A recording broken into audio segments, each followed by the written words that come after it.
Welcome to South Harmon.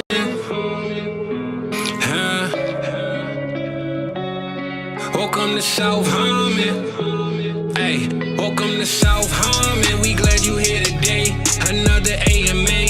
Ask me anything. Super chat is cool if you wanna pay to play. Like and subscribe, that's what we really appreciate. Let me introduce you to the tear down king. Mike McNutty, that's your questions, he'll answer anything. ATM, you know Adam put them graphics on the screen. Glad you tapped in now, stay tapped in for the team. Hey, everything is posted. Go follow the socials. South Harmon FF tag us if we get noticed. Welcome to South Harmon, we glad you here today. Welcome to South Harmon, we glad you here today. Another AMA. Welcome to South Harmon, we glad you here today.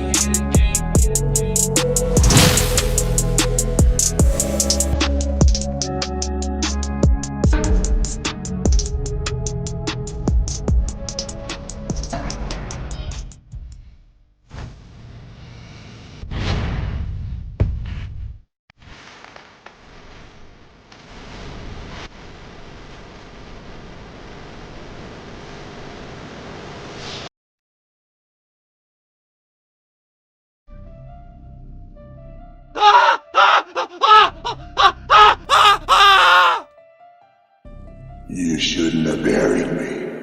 I'm not dead. Take it serious. Yeah. Hello, Michael. Hi. This is your wake-up call. What's gonna happen? I'm afraid that was a wrong answer. Oh shit. What's happening to my face? Hey yo! Burning me?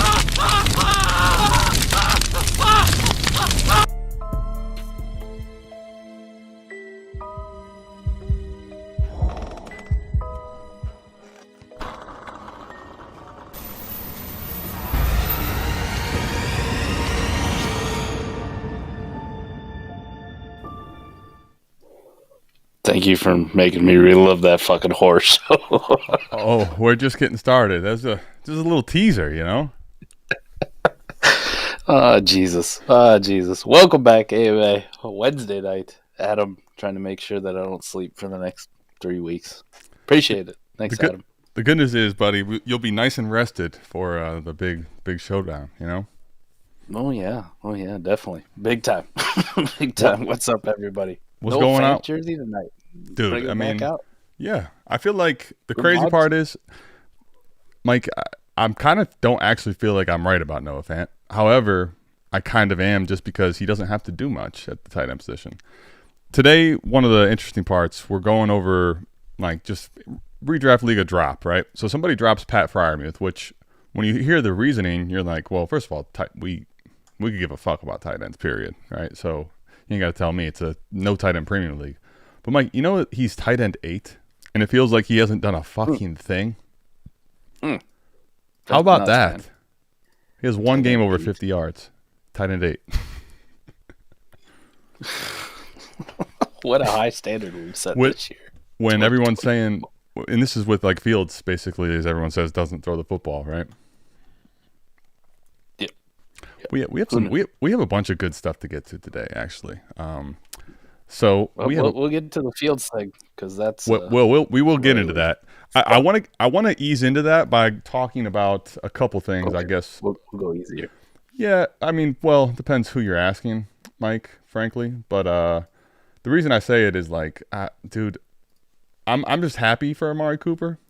Despite the fact that I just bought his jersey going into this year, I'm happy for him to get just get him to a new team, man. You know, like let's stop playing around. Like, giant Amari Cooper. Yeah, that's kind of a little bit obnoxious. Sorry about that, Joe. But didn't have as much time to prep for this one. Amari Cooper didn't have any time to prep for the trade either, Mike.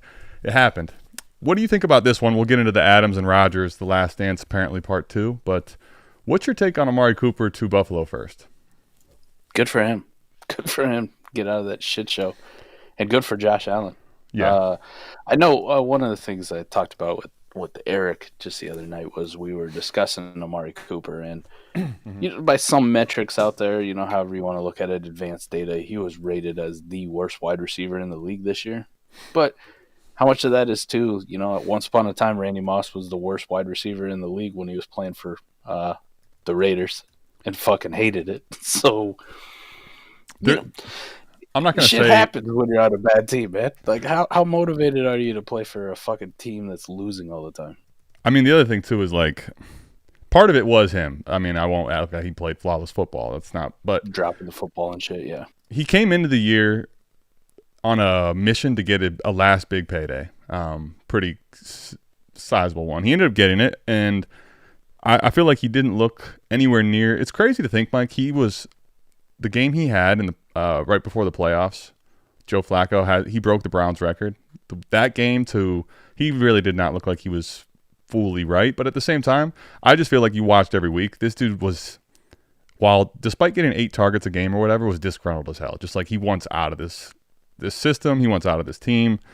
I think without Chubb there, they had really no leadership. I think it was just I think it still currently is an absolute fucking disaster. So, not that it really matters much because he didn't do much with Cooper, but it's only going to be that much harder for Watson, which he gets Chubb back potentially this week, but I would pump the brakes on any true excitement there, man. His PFF grade for the season is 77th. That's not just good. Above a fellow Buffalo wide receiver, Curtis Samuel. Well, so here's I guess the question for me with him for fantasy purposes. I think obviously. The scary part for Cooper, if he was to actually get traded, I would have told you there's no way because I thought the Browns were actually going to be halfway decent. Is if I thought there was so many landing spots he could go to where it's actually not beneficial for him. Like he doesn't come in and just command the number one by de facto alpha, and it's a good quarterback. He gets that. Mm-hmm. The only question is, I'd go back to last year where Diggs in the first part of the season was on his best pace for his career actually. To the way they played at the end. You got a guy like Diggs who just is begging for a reason. It was a completely different situation. So I see the upside. I also just don't know if it's a lower floor than I want to admit. I would say the floor is probably lower than we want to admit because we want to be in our feel goods. Right? We want to be like, oh yeah. And it's a massive upgrade for their wide receiver core, right? Like Keon Coleman's development has taken a lot longer. He can't really be that dynamic guy that we saw at Florida State. Like you definitely see what the question marks were with him coming out, separation, out running, that kind of thing. Curtis Samuel's junk. Khalil Shakir has never really been anything. I mean, we always want to make him something, but he's just kind of always been. Well, he gives you. You know what I mean. He gives somebody a win or something in redraft one week because he has a decent week, and we're all in. I'm not, but a lot of people apparently are. I think. And then like Kincaid, like we wanted to. Kincaid is another one that we got to talk about. We wanted to crown him like right away. Like we wanted to crown him like he's the next Travis Kelce. And listen, I don't think there was anything in his prospect profile that really screamed that to begin with, right? Like he's a tight end who was drafted in round 1 to Buffalo, and Diggs left. And this is kind of where we've been boosting them up. So, I don't know. The passing game has really struggled at times. It's also been carried by Josh Allen making big plays at times. And adding somebody like Amari Cooper doesn't hurt the situation at all. Well, so, definitely not. I don't know. I think reasonable projection. Like, I don't know. With the way Amari has played and kind of getting up there a little bit, maybe he has lost just a little bit. And maybe he finds a fountain of youth, but I think the range of outcomes are anywhere from back-end wide receiver 1 down to, like, he's a wide receiver 3 flex option for my team. Like, I think that's the fantasy outcomes, and I don't think people are really prepared for the downside risk where it's like, oh, maybe it does take a little bit longer. But, listen, the move was good for Amari. It was good for Buffalo, and it pretty much signaled that Cleveland's just done. Like, we're just fuck this. The really weird part about it for Cleveland is, like, the only one I think that doesn't know is Jimmy, that Watson's completely cooked. And it's like, you trade away his best asset. I don't think he's going to, all of a sudden, while you throw him out there, have a better week this week. But I love, you know what, I'll put it up on the screen here in a minute. But I want to talk about quickly here then let's pivot to Adams, because what a crazy time to be alive in the NFL for guys like this getting traded like it's just nothing, like it's candy. Adams, I'll get him up on the screen. I gotta put the graph. I've been trying to put too many graphics on the screen. I'm a little behind. I'll get there. Davante Adams, Mike. What do you make of it? Let's talk about it from the standpoint of Rodgers first, in the landscape of him for fantasy. Well, Rodgers is mostly full of shit. I think we've kind of all figured that out. Remember, just last week he's saying that he had nothing to do with the Saleh thing. He doesn't have that kind of power. They go out and lose. They go out and lose this past week, and they lose on the interception he threw to Mike Williams, and he's bitching about Mike Williams not running the right route, even though it was piss poor Aaron. It was a fucking Aaron Rodgers shitty ball. It was going to be a pick either way, even if he ran the right fucking route. So here you go, man. His buddy was not happy playing for the Raiders. And you don't think Aaron Rodgers pulled this fucking deal? Like, Aaron Rodgers got that power, whether he wants to admit it or not. He just doesn't want to get the LeBron James label, like the coach killer, I get the guys, I get Russ, what I want. That. He doesn't want the hate like LeBron gets, but I see through the bullshit, Aaron. Like, you're still going to get it, man. Well, whether you want it or not, too fucking bad. Doug Martin didn't want to be called the muscle hamster, and everyone just kept calling him the muscle hamster. Like, too late. And also, newsflash, you are that, but you actually have arguably underwhelmed as far as winning goes, like in the big games for being as talented as you are. You ain't him. So I think for Rodgers, it actually is an upgrade. I don't know how much I still care, though, frankly, in fantasy. I think it definitely makes him more appealing, but he was kind of turd burger-ish to me before this. So I guess he's palatable, right? Like, I'm not moving it by a ton because I don't think the passing volume and the numbers he's going to put up, while it's beneficial to get Adams and it's going to be great for, I think, the rest of these guys, I don't think for him actually it's going to be a super needle mover unless you're playing in a league where it's like 6-point passing touchdown and you're like 20 passing yards. Like it's really boosting the passing aspect. I don't see it being overly beneficial, I guess. He's been very below average himself. He's been turd burger. He's been bad.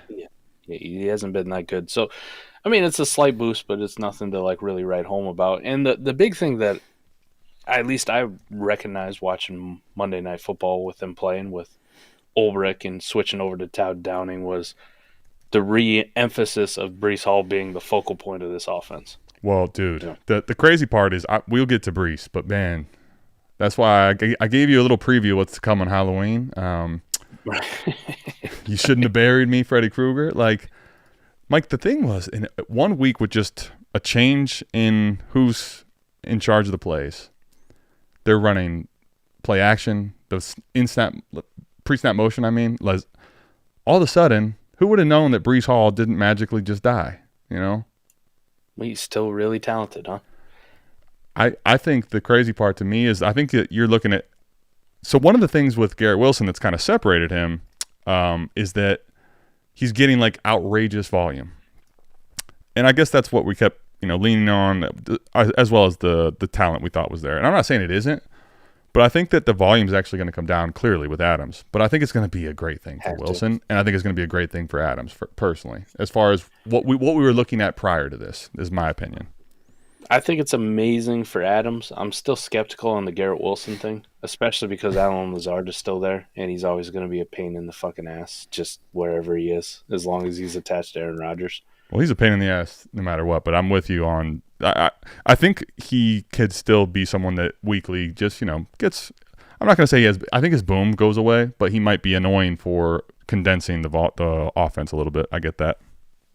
Do you think maybe with Adams in, they start using Garrett Wilson a little bit more downfield? Like, that could be the saving grace. I think that I think there's two big things. One, obviously, the target volume, while great, was completely fucking rendered to almost mid, if best, for most of the time, because it's a 5-yard slant. It's everything is so predictable and not like exciting for fantasy. He could have 10 to 11 targets. Well, how many times do he have 10, 11 targets? Like, he could end up with 40 fucking yards. Like, brother, what is this here?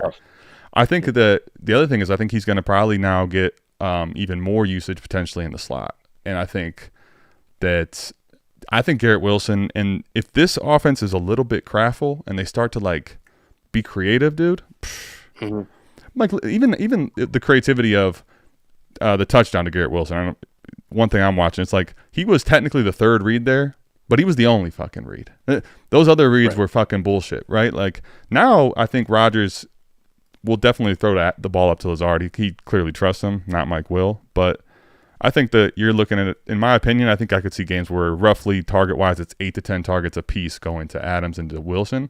And I think that while Adams win the rapport there, he could end up being a little bit more target volume. I think it's going to be really close. I think it's going to be great for both of them. To your point, though, Adams, no doubt. The guy was not playing football and was dead in Las Vegas. And now I think weekly his upside might just go crazy. Here's the one big takeaway, though, from Garrett Wilson, at least for me when I'm looking at it, that does massively cap him. Okay, right? What do you got? Because I did see the tweets. Garrett Wilson's a massive buy in Dynasty now. Still extremely talented. I don't disagree that he's massively talented. I don't think his price is going to come down far enough where it becomes like this massive buy, unless like it is the worst case scenario with Davante Adams there. But the stat that sticks out to me, Garrett Wilson is number 1 out of all wide receivers in the entire NFL in red zone targets, and now in steps, Bro Adams, who is the best red zone wide receiver we've seen over the last 10 years. Yeah, like I think best at it. Like all those red zone targets just went, up into thin air. He goes from being number 1 to he's going to be bottom half of the league now in red zone targets, which sucks. You think so? You think it's going to be that drastic? Yes. Okay. Yes, Adams is going to get force-fed those. It's going to be all that stupid back shoulder shit, those little fades, those little Aaron looks out to him, and Davante knows exactly where Aaron's going to put it, that little slant route that he loves to run. Like, this is first read every time now when they get in the red zone. I guess here's my pushback is not necessarily that I do think I agree with your sentiment overall. I just don't know that I don't go as drastic on the downside, because this is the one thing I think about. I guess actually it's 2 things. I definitely think it's Adams over. With Rodgers, it's always chemistry and trust first and foremost. So there's no way you beat Adams ever. No one's beating Adams in that game in his career, really, unless you go back to Jordy Nelson or some shit like that. Even then, I'd probably take Adams. But Mike, who has been his own? He only has eyes right now for who? Garrett Wilson. I think, to me, it's a 1A, 1B where I agree that it's going to be Adams, and probably he's going to be the biggest beneficiary, and probably weekly the one I would want. But I think the way that they could still use Wilson, and that what has Rodgers always wanted in Green Bay never got, Mike? They never even gave him 1 first-round wide receiver. Mm-hmm. Now he got to fucking call his last and final shot, the only one he had left in the chamber. I get my old guy, and I got my new young guy. I also have this guy out of the backfield that, with a good play caller. Again, I'm not actually that excited for Rodgers personally in fantasy, but I think the other 3 I'm all really excited for. I get why Garrett Wilson, to your point, is not a big needle mover, because he already had a high ceiling, and it's hard for him. You can't really put him up. I think it's just not negative, in my opinion. I stopped looking here after I got to the 2017 season, but with Aaron Rodgers, Davante Adams, so 2020 on back, number 1 or number 2 every single year in red zone targets. Every single year. That is consistency that you can't beat. What about with Garrett Wilson? Did you say now that is definitely? I mean, you can't beat it.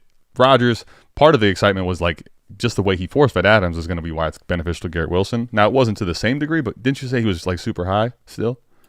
Yeah, he was number 1 going into Garrett this Wilson trade. Yeah. I mean, it's just I honestly think that he's going to view it as Adams first and Wilson second, but really a 1A, 1B. I'm curious to see how it plays out. I certainly understand the points that you're making on the negative, the pessimism to be cautious about with Wilson. I get it. I don't think he's dropped far enough for me to even consider buying him, right? Because people Dynasty? are still going to hold on. Yeah, people are still going to hold on to the youth and, Aaron Rodgers thing. They're still going to hold on to it, Adam. So I think, at least for me, my final determination on Garrett Wilson is, listen, I could definitely see your side. I don't think it'll be ridiculous, but sure. It's more of a, if I could sell at market value now, fuck yeah, I'm selling. Okay. And I'm probably not buying because it's too high. I'd rather I'd rather miss out. I'd rather miss out and go somewhere else. Well, I'm almost finished with some of these graphics. Can you pull up on what is he on Keep Trade Cut right now, Garrett Wilson? Is it up or down? I'm curious. If I had to guess, it's kind of ends up being a little bit neutral with maybe a slight bit of up. Mm-hmm. People just can't get out of their own way when they see action like that. They want to be involved in pressing Wide receiver the button. 12. Is that up or down? Yeah. It feels down. Down a couple spots. Okay. What would you need to see him at then? I guess is the question. So this trade happened, and he hasn't moved a single wide receiver spot. He's moved a few spots in overall rank. That's it. I'm sorry, but what would you like to see him at? I guess is my question. Closer to the 20s. Really? Yep. Okay. I like this. This is a perfect. Let's get Adams up on the screen first. This is a perfect would you rather segment here. So let's do this. Let's talk about Adams first. Let's get you excited before we. Right now you're bearish, and I'm not saying you shouldn't be. But let me see if I can get you excited, and then we'll see if we get the bearishness a little bit down. Probably won't. I know how you work. I'm not mad at you. I'm curious. Adams now. What is he? Keep trade cut. If you're a contender, do you give a shit about his age? Like I feel like nope. This might be the one time where you just say fuck all the bullshit and go for it. Don't give a shit. Yeah. None. And I'd be bullish on Davante Adams because he's wide receiver 36 on Keep Trade Cut, which is far too low. That's way. That feels like it's just it's bound to come up because he was. People were the last couple of days, but yeah, people were ready to freak out because he wasn't playing. I mean, if you thought that he wasn't going to get traded, now I think the weird part is that he was still able to go exactly where he wanted. It's like, what the fuck? That part kind of still is annoying to me. Now I'm happy for him that it's going to be good in fantasy, but like, you're on the Raiders and you're going to pick 3 teams. Like, the hell? Yeah, whatever. The Jets are 2-4 and their backs against the wall. Got a great agent. That's for sure. Agent. He does have a great agent. No trade clause in there unless I sign off on it. I love it, man. Fuck him. All right, let's do the would you rather. Let's start way higher than 36. I mean, that's going to be pointless for definitely. There you go. A handful of them. So let's start greasy. Let's get a little crazy here. Let's start with Brandon Ayuk, Mike. Adams. I had a feeling. I didn't expect that quickness. Have you given up on your boy? Have you thrown him to the wolves? I'm kind of done, man.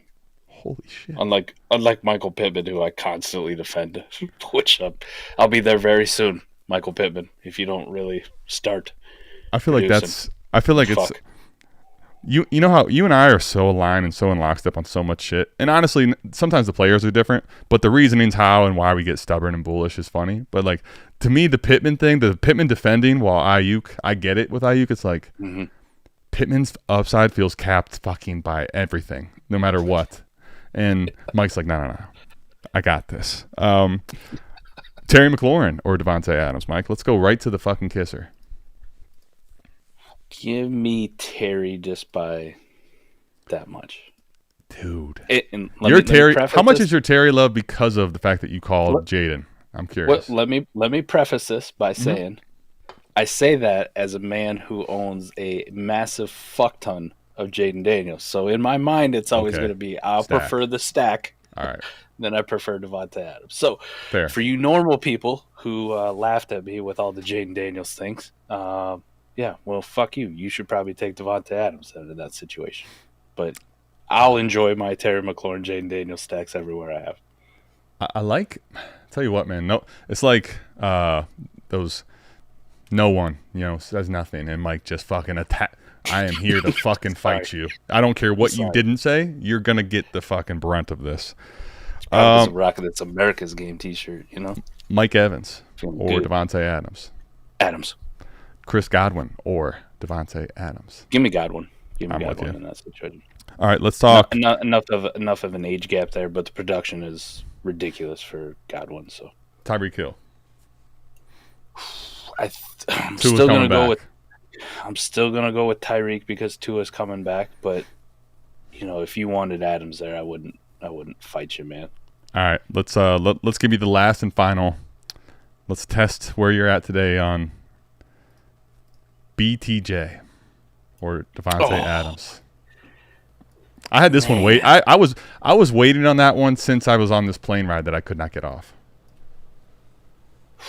Probably the heady contender move is to take Davante Adams, right? The heady contender move is, but if I'm not if I'm like middle of the road, right? We're not even gonna talk. You don't need to do it now. Okay. Yeah, I'm not fucking. Brian Thomas Jr.'s values like to the fucking moon, man. I think he'd kind of be foolish too if you were to do that straight up, anyways.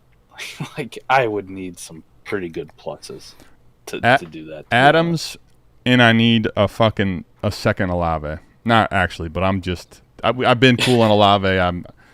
There's no chance I'm letting you get off of your Olave light right now. Fuck that. Yeah, I mean, you're a contender, man. This is like the crusty move that you make to make the championship, but it pays off for you every time. It feels like one of those.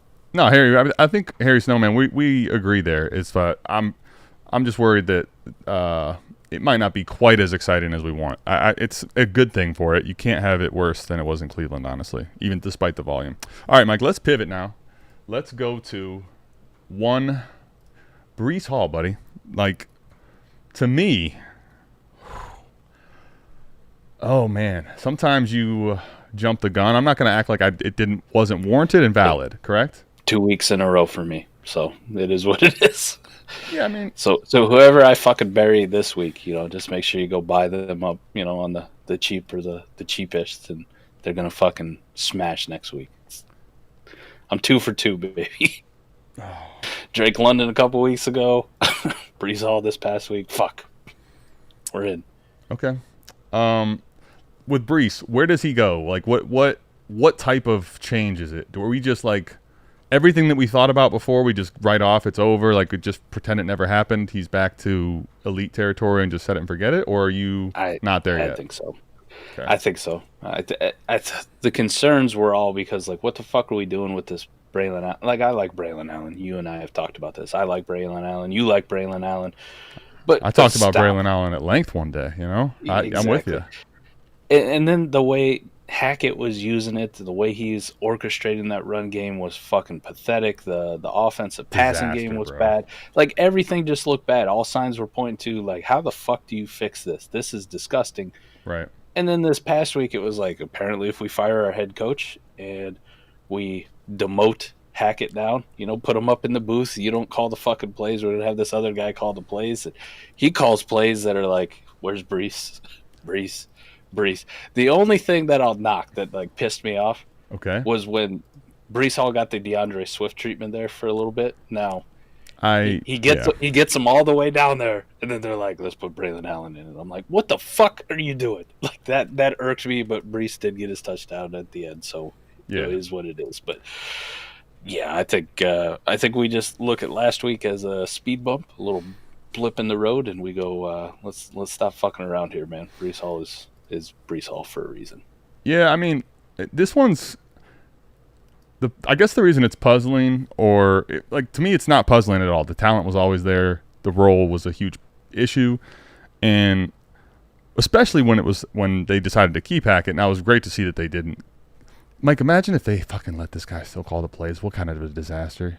I mean, imagine right now one week of changing a guy to who's calling the. Imagine changing who's calling the plays in the middle of the season, like that type of abrupt fucking thing, to where the offense is absolutely. It looked like it was humming. I mean, now it doesn't take much to get up from what it was, but the lack of innovation with Hackett, it was just depressing.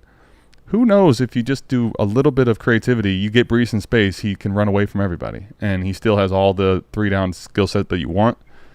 Yes. I think to me now, you got to – I'm still going to say this. The Braylon Allen usage doesn't really worry me. I maybe you call me crazy. His snap shares still are like what every 2 that's not really relevant is getting. To your point, like, sure, just you got to go. Change the pace, right? Yeah. But I think the thing with me with Breece is going to be when you had him at like running back 1 territory and the only one there was Bijan potentially by himself, maybe Gibbs too, was the pass catching work was ridiculous at the end of last year.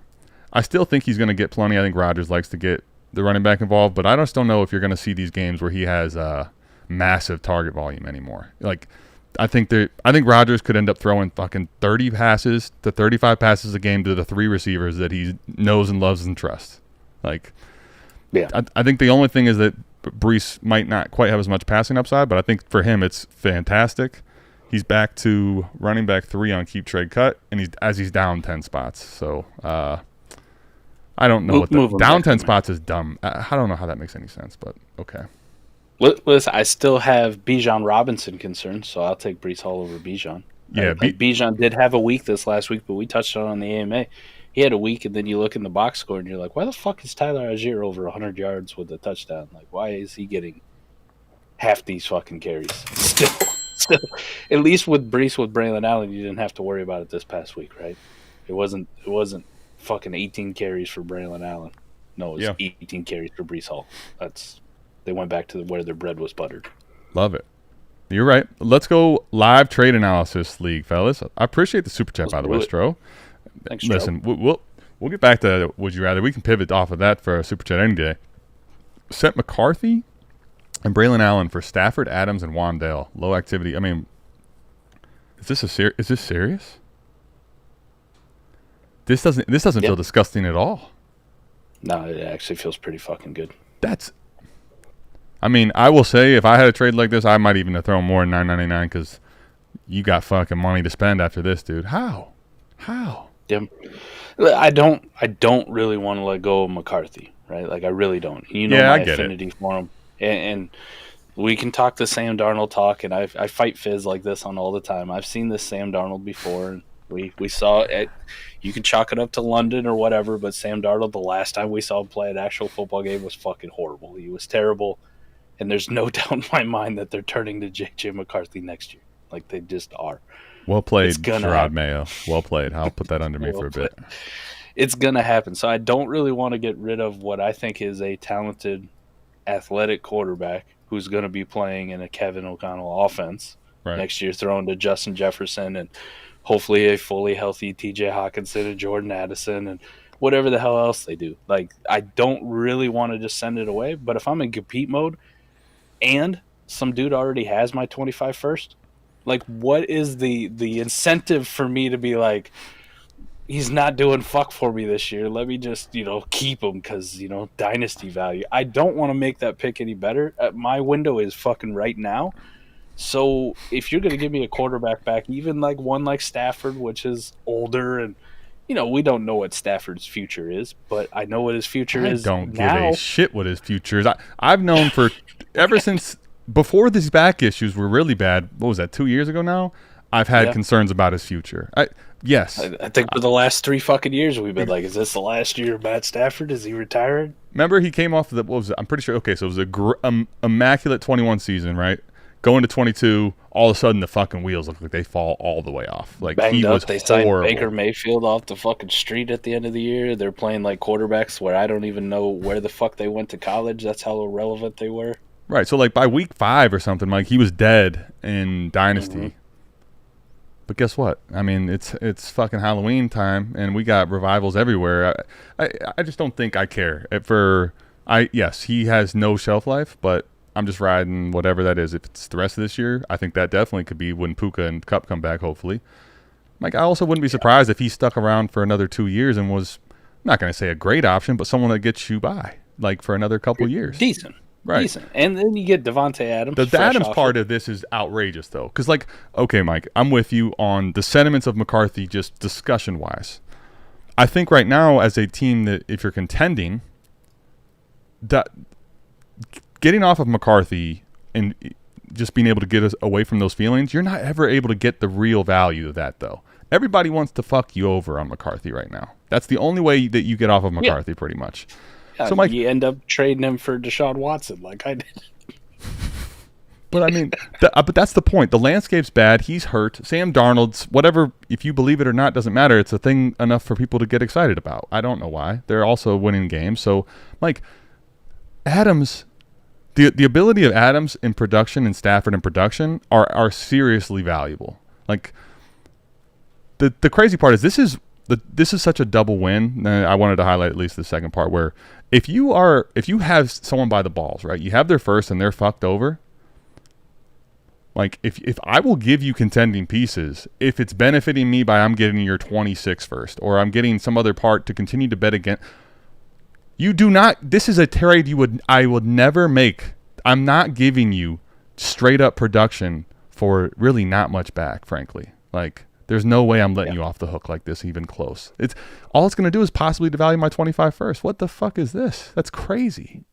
Like if I'm going to do it, let's put ourselves in this situation, Adam. Let's say you got the JJ McCarthy. I'm the tanking team that owns your first. Stro, you got $10 on it. Let's pull up. I want to pull up the lab. I love giving like the context. Like, what are the pieces we could add? Oh, you do? Good. I got it up. But let's put it in our terms, Adam. Like, you and I are these managers, right? I own your first. Okay. You have JJ McCarthy. You obviously know I'm rebuilding, but I have your first. Yep. When you come to me and you're like, hey, man, I could use some production. I'm like, oh, yeah, I bet you do. I got your first.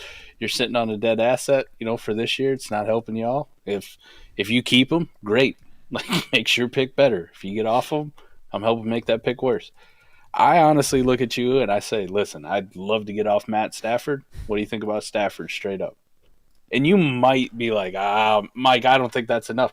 I might toss you Wandale, all right? But I ain't fucking giving you Davante Adams. I'm like, no, I'm going to go sell Davante Adams to the dude who's just behind you in the standings. But like, I'll sell Davante Adams to that guy for a second just to fuck you over. No, that part, Mike, okay, so that part is not the issue to me. Like, yeah, that is beneficial, even though you are sliding him some production. Matt Stafford is not someone that appeals to most of your league, and you are happily trying to get off of him. That pivot makes sense. There is not even a piece that's even consideration for sense-wise. Talk about pennies and fucking cents for your dollars of Adams. Adams right now is also, like, Mike, if you told me this in 2 weeks, no one else in the league wanted to buy, just that league, no one was buying the hype. Fine. You haven't even tested the hype ride. What if he goes out and absolutely blows up this week? This is fucking dumb as hell. He let you off the hook with this one pretty hard. Like, we had him. Yeah, I would have. And we let him off the hook. I would have let you burn. You know what I mean? Like, let you burn. And then I would have went out and offered fucking everything. Like, Adams. Like, I want to get off Adams if I'm a rebuilder, obviously. But I'm offering him to everybody but you because I own your fucking pick. Go fuck yourself. Like, I honestly would take less from other people just to fuck you out of it. Like, I would. Like, because I put it on their team, all of a sudden now they jump you in the standings by 2 spots or whatever. Maybe they knock you out of the playoffs. Best case scenario. Great. I got off an older asset that's dying on my team. I got draft capital, and I made that pick better. It's a no-lose situation for me. Sure, of course. Yeah, I mean, love this, though. You fucking crushed this one. I don't know how you talked him into it, but good for you. Well, because the thing is, truthfully, like, that you're in a bind here, right? You're down your first. You're struggling. Dude, give me Adams and Stafford. If you're in that spot, like those crusties, I'm absolutely interested, Mike, if I don't have to give up anything that's going to help me. Braylon Allen, you also somehow, I guess maybe the touchdown. I don't know how you sold high on Braylon still like this. That just feels fake. But you got it, man. Here's the thing I always see shitty people do in rebuilds. No offense to all the shitty people out there in rebuilds. Like, they think because a running back's young that, like, ooh, Dynasty. I need him in my rebuild. I don't give a fuck. I love the running back is like, I don't want your fucking running backs at all. Stop polluting the deal. Stop fucking putting them in my rebuild deals. I don't give a shit. Braylon Allen's all his youth and excitement is going to be long gone by the time fucking we get to, this team's ready. I'm ready to go here. All right, Mike, let's I don't know if you want to call this the elephant in the room. Tom Pelissero needs to be fucking, like, I feel like part of the way in which it was put out by him first was just, man, you are misrepresenting information the way you're fucking putting this shit out, my guy. Like, I'm sorry. Now, I am, Mike, I've been on the field side, so while I am biased as far as that's the way I view it, Mike, I was prepared when I read that to go have Tomlin, as much as I don't think it made any sense, was prepared to see him go up there and fucking say, hey, we said Russ was the guy, whatever his story was going to be. He went up there and fucking point blank basically said, your story is a bunch of shit. They're competing for the job. My thing is this. The way the Steelers operate, I feel like this is my take on it. The Steelers operate from a place of we're always competing. You're always in line to compete for the job. Every job's open. Now, the quarterback position, they wrote off that was Russell Wilson's this year. I think that's because they gave him some kind of promise when he gave him $1.2 million and like, hey, you're our quarterback for now. Fucking, I don't even know if they shook on it. Just a verbal whatever.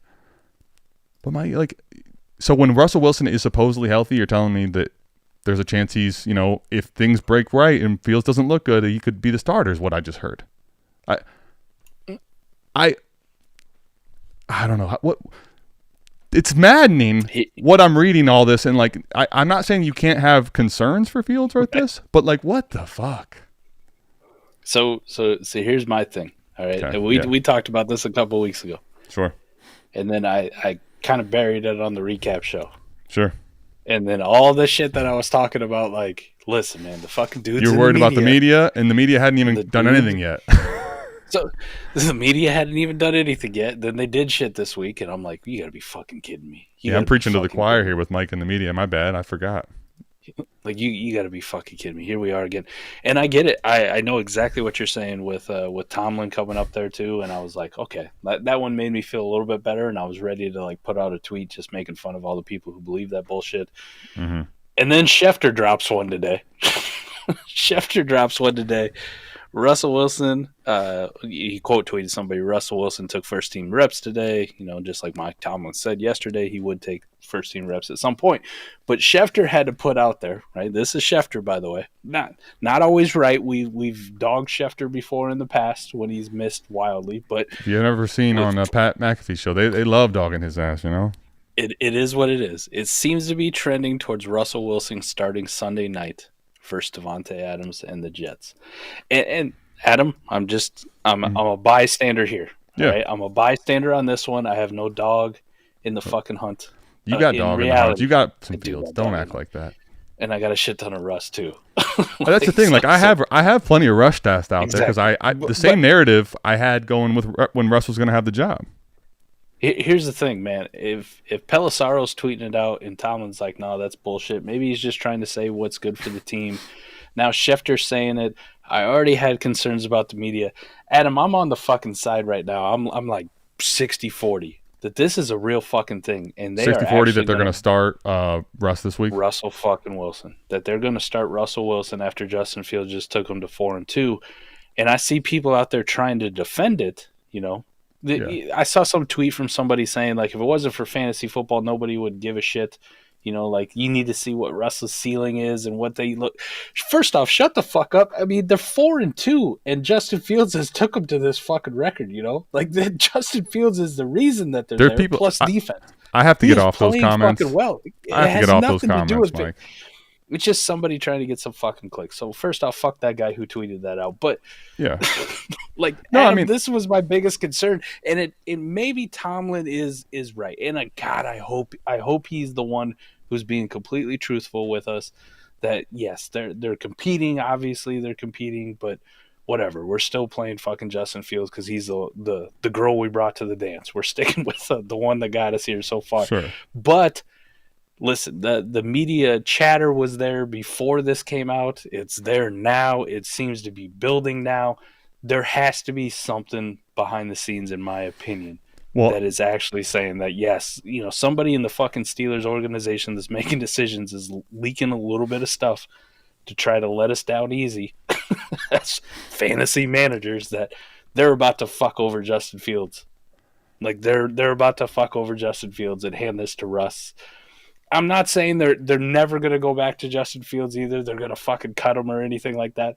But I just don't understand what the fuck we're doing if we're an organization right now at 4-2 with a quarterback who's playing the best he's played in his career and playing very well for our team. Man, if I'm a player in the locker room too, I'm like, what the fuck is going on? Sure. Why? Slashy, aside from your avatar, I've always known there was something about you. Just didn't pass the smell test. This isn't the only strike, but this one is noted. Now, I mean, because here's the thing. What I've kind of found is people are very one way on Fields or the other. People are all the way in or they're all the way out. Your boy, I say my boy too, by the way, right? A certain tipple out there, a little tipple action. He was tipple. He was the first thing that came up on my report on X. Why is everyone surprised? The NFL already told us how they felt about Fields. Did they? Because the Steelers actually traded for him cheap and they started him and they're 4-2. I assume the Broncos also told us how they felt about Russell Wilson when they're paying him $8 billion this year to play against him. There's no doubt to the point you make, right? The one thing that is I'm a little surprised that they ended up doing that is concerning is that they're splitting first team reps. That's another thing that's he went up and said they're splitting first team reps, and now still after that it's like Russ is getting the first team reps as if there's not any others. Like, it's not like they're splitting them. I'm not telling you he can't start. I'm not telling you that they won't start him. I don't believe that they will, just because it seems to me there's a lot more to lose the game just with the locker room. Like, this defense, first of all, like, Fields is playing well in my opinion, very well. But this defense is ridiculous, and this team is winning games. I don't know. Like, what's the upside of Russ right now? That's the other thing. Okay, you can tell me you hate Fields. I'm fine. I'll listen. I don't believe you're right, and you can have your opinion. I've heard plenty of worse ones. Mike, but I thought everybody hated Russ too. Like, what? Why is everyone defending Russ all of a sudden now? I don't know, man. I don't know. The only benefit I think he could offer is to pick a guy like Pickens. I think he does have a very good deep touch ball, and with a guy that doesn't. Well, I'm going to get into some field stats here for you, but for a guy that doesn't separate as much as a lot of other receivers, I think you saw what Russ did with Courtland Sutton. Like, he could certainly help a guy like Pickens, right? True. He probably can. And full disclosure, I own twice as many Russ shares in Dynasty as I do Fields. So because guess what? You think people were out on Stafford right now? Well, you remember where they were at on Russ? Oh, dude, I was getting Russ in like the 14th round, man. I got Russ for a third in the offseason. I mean, I didn't feel great about it, but I'm like, I can't. Give me another quarterback, sure. Yeah. Listen, as a passer, right now, is Russ better? Yeah, like Russ had a good year in Denver last year. He really did. Even though they cut him and fucking got rid of him and benched him the last couple games. He got the Sean Payton treatment. That's still wild to think about. But he played really well from a fantasy perspective, from an NFL perspective, however you want to look at it. Like, Russ played well last year. So it's not, 2 years ago, Russ, with the bad taste in my mouth. I saw somebody point that out. We were Russ defenders. And Russ going to Pittsburgh initially, you and I were very excited about it. Like, fuck yeah, this feels like this is what we want to do. And then they went out and they traded for Justin Fields. And Russ got hurt. This is just unequivocally being false, though, Slashy. Like, I'll let you get some screen time. You want to put it up here? This is absolutely fake news. Tell me right now. Now, I will say that without Fields, the Steelers were fraudulent before Fields. They still might not be Super Bowl contenders with Fields. Mm-hmm. But you telling me that if you don't think that they could play this style of football and win a game or two in the playoffs, you're fucking out of your mind. Like, yeah, they definitely could. Anyway, I don't want to get too biased or one way or the other in the discussion here. I think this is the reality the way I view it. I think, Mike, if you're Russell Wilson right now, I know people are very indifferent, or I shouldn't say that. They're polarizing again on how they feel about the person, the character. You cannot tell me right now that while they're 4-2 and polarizing things are being said about Fields, that he loves sitting out there. His career games that he's now sat over there. I don't believe this whole time that he was 100% wrong and could not play. I really don't believe that. I think we're getting to the point now where it's like they kind of said they were going to give him a chance, and I think they're going to give him a chance. I don't know that they're actually going to commit to giving him a start, but I do believe that if you're Tomlin, like, he still views it as, I'm going to play the best player right now. And if Russ is actually the best player, he still, I think, is willing to do that. I don't ever think that he was not willing to do that. I always thought, though, that Fields was going to have to do something to be like, yeah, we can't let this happen. And I've not only yet to see that, I think Fields has actually played well. The thing about it is, think about what you want to say, Slashy. The last game they lost, Justin Fields marched down and scored a touchdown and then put it on their defense, and fucking the defense gave up a touchdown to Dallas. So I'm calling bullshit on a lot of that. Now, I'm not telling you that Russ couldn't be a better passer. I agree with that point.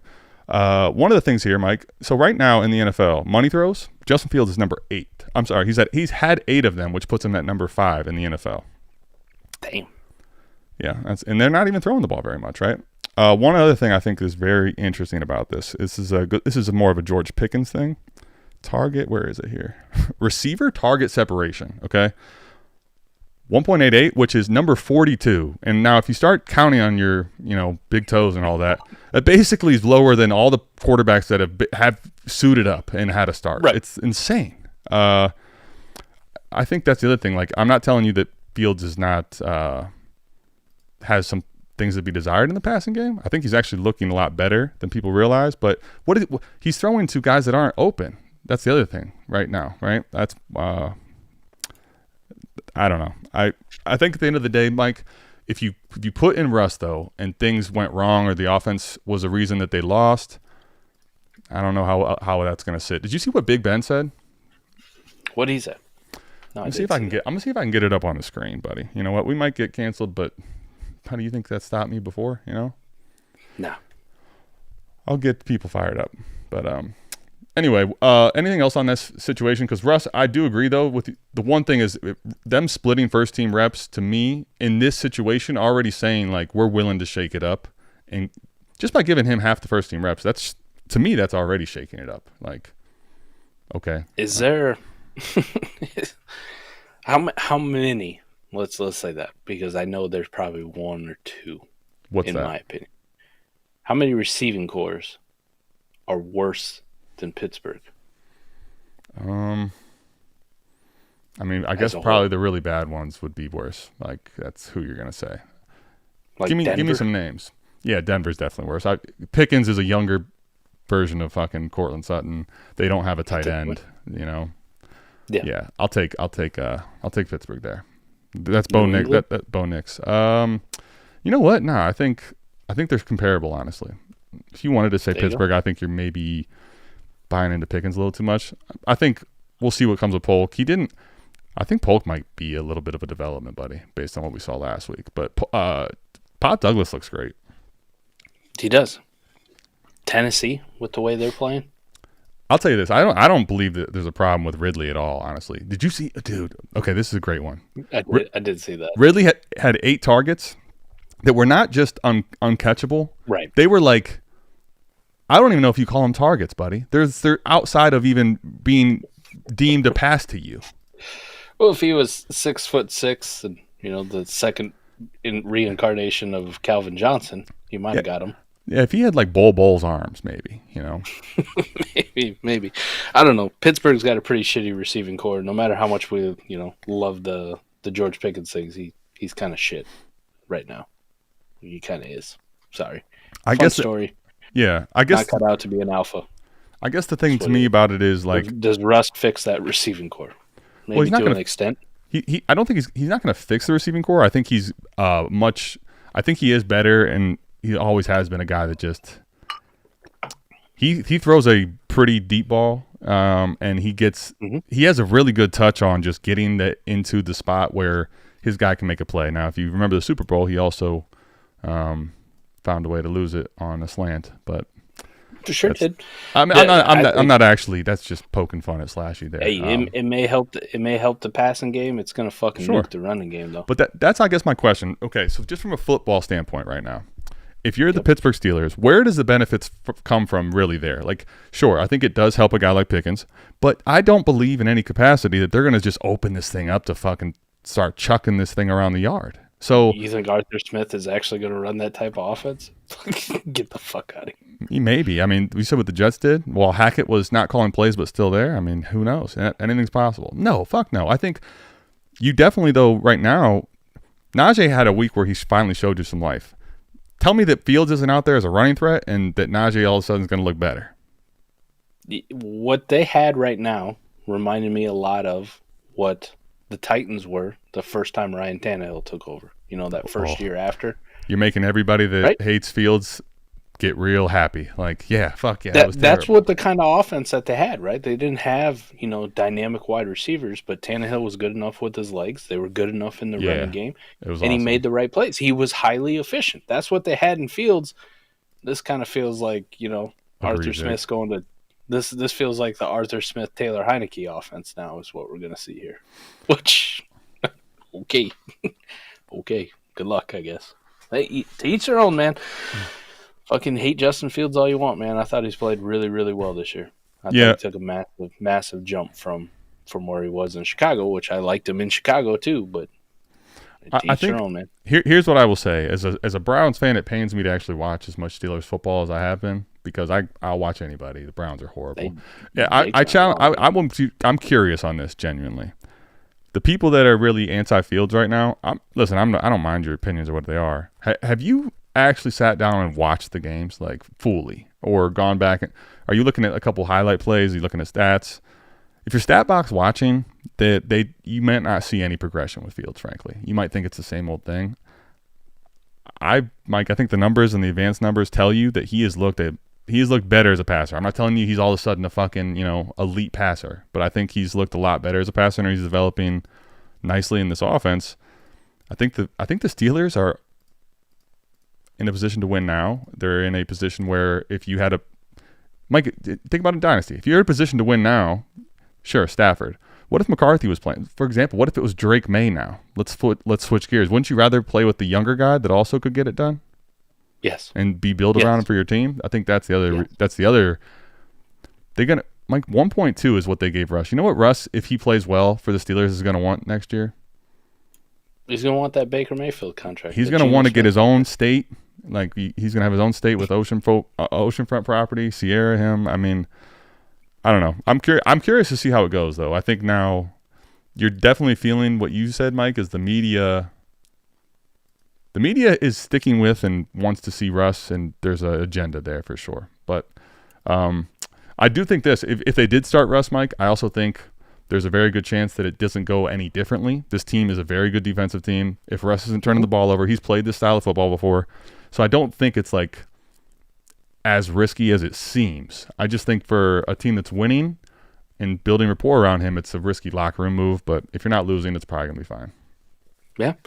I was just looking, man. The number 2 receiver on the Steelers right now is Pat Freiermuth with 194 yards through 6 weeks. Is that good? Well, Mike, that's a double-edged sword because people are going to say, "Well, it's Fields' fault." I mean, yeah. Okay. Russ can change that. The third leading receiver is some guy named Calvin Austin. I will say the last thing is if you like fantasy, might be on your waiver wire. If you're here for regular football analysis, I appreciate it. We all appreciate it. But if you're here, like most of us, for fantasy football, if you like fantasy football, I don't think this is a move that anybody should like. Russ is not going to be a better quarterback than Fields is weekly, as far as upside, definitely. I don't think it's going to unlock any of the passing weapons. I don't think it helps Najee. If there's one person to gain, it's going to be maybe Pickens. And then my question to you is, does he actually move the needle with Russ? So, I guess we'll see. Oh, you muted. I was like, damn, you're thinking a lot. Well, Justin Fields, for fantasy purposes in Warp, man, ahead of Joe Burrow and some guy named C.J. Stroud on the year. I'll tell you what, Simon's got his money on his mind. Or what up, Simon?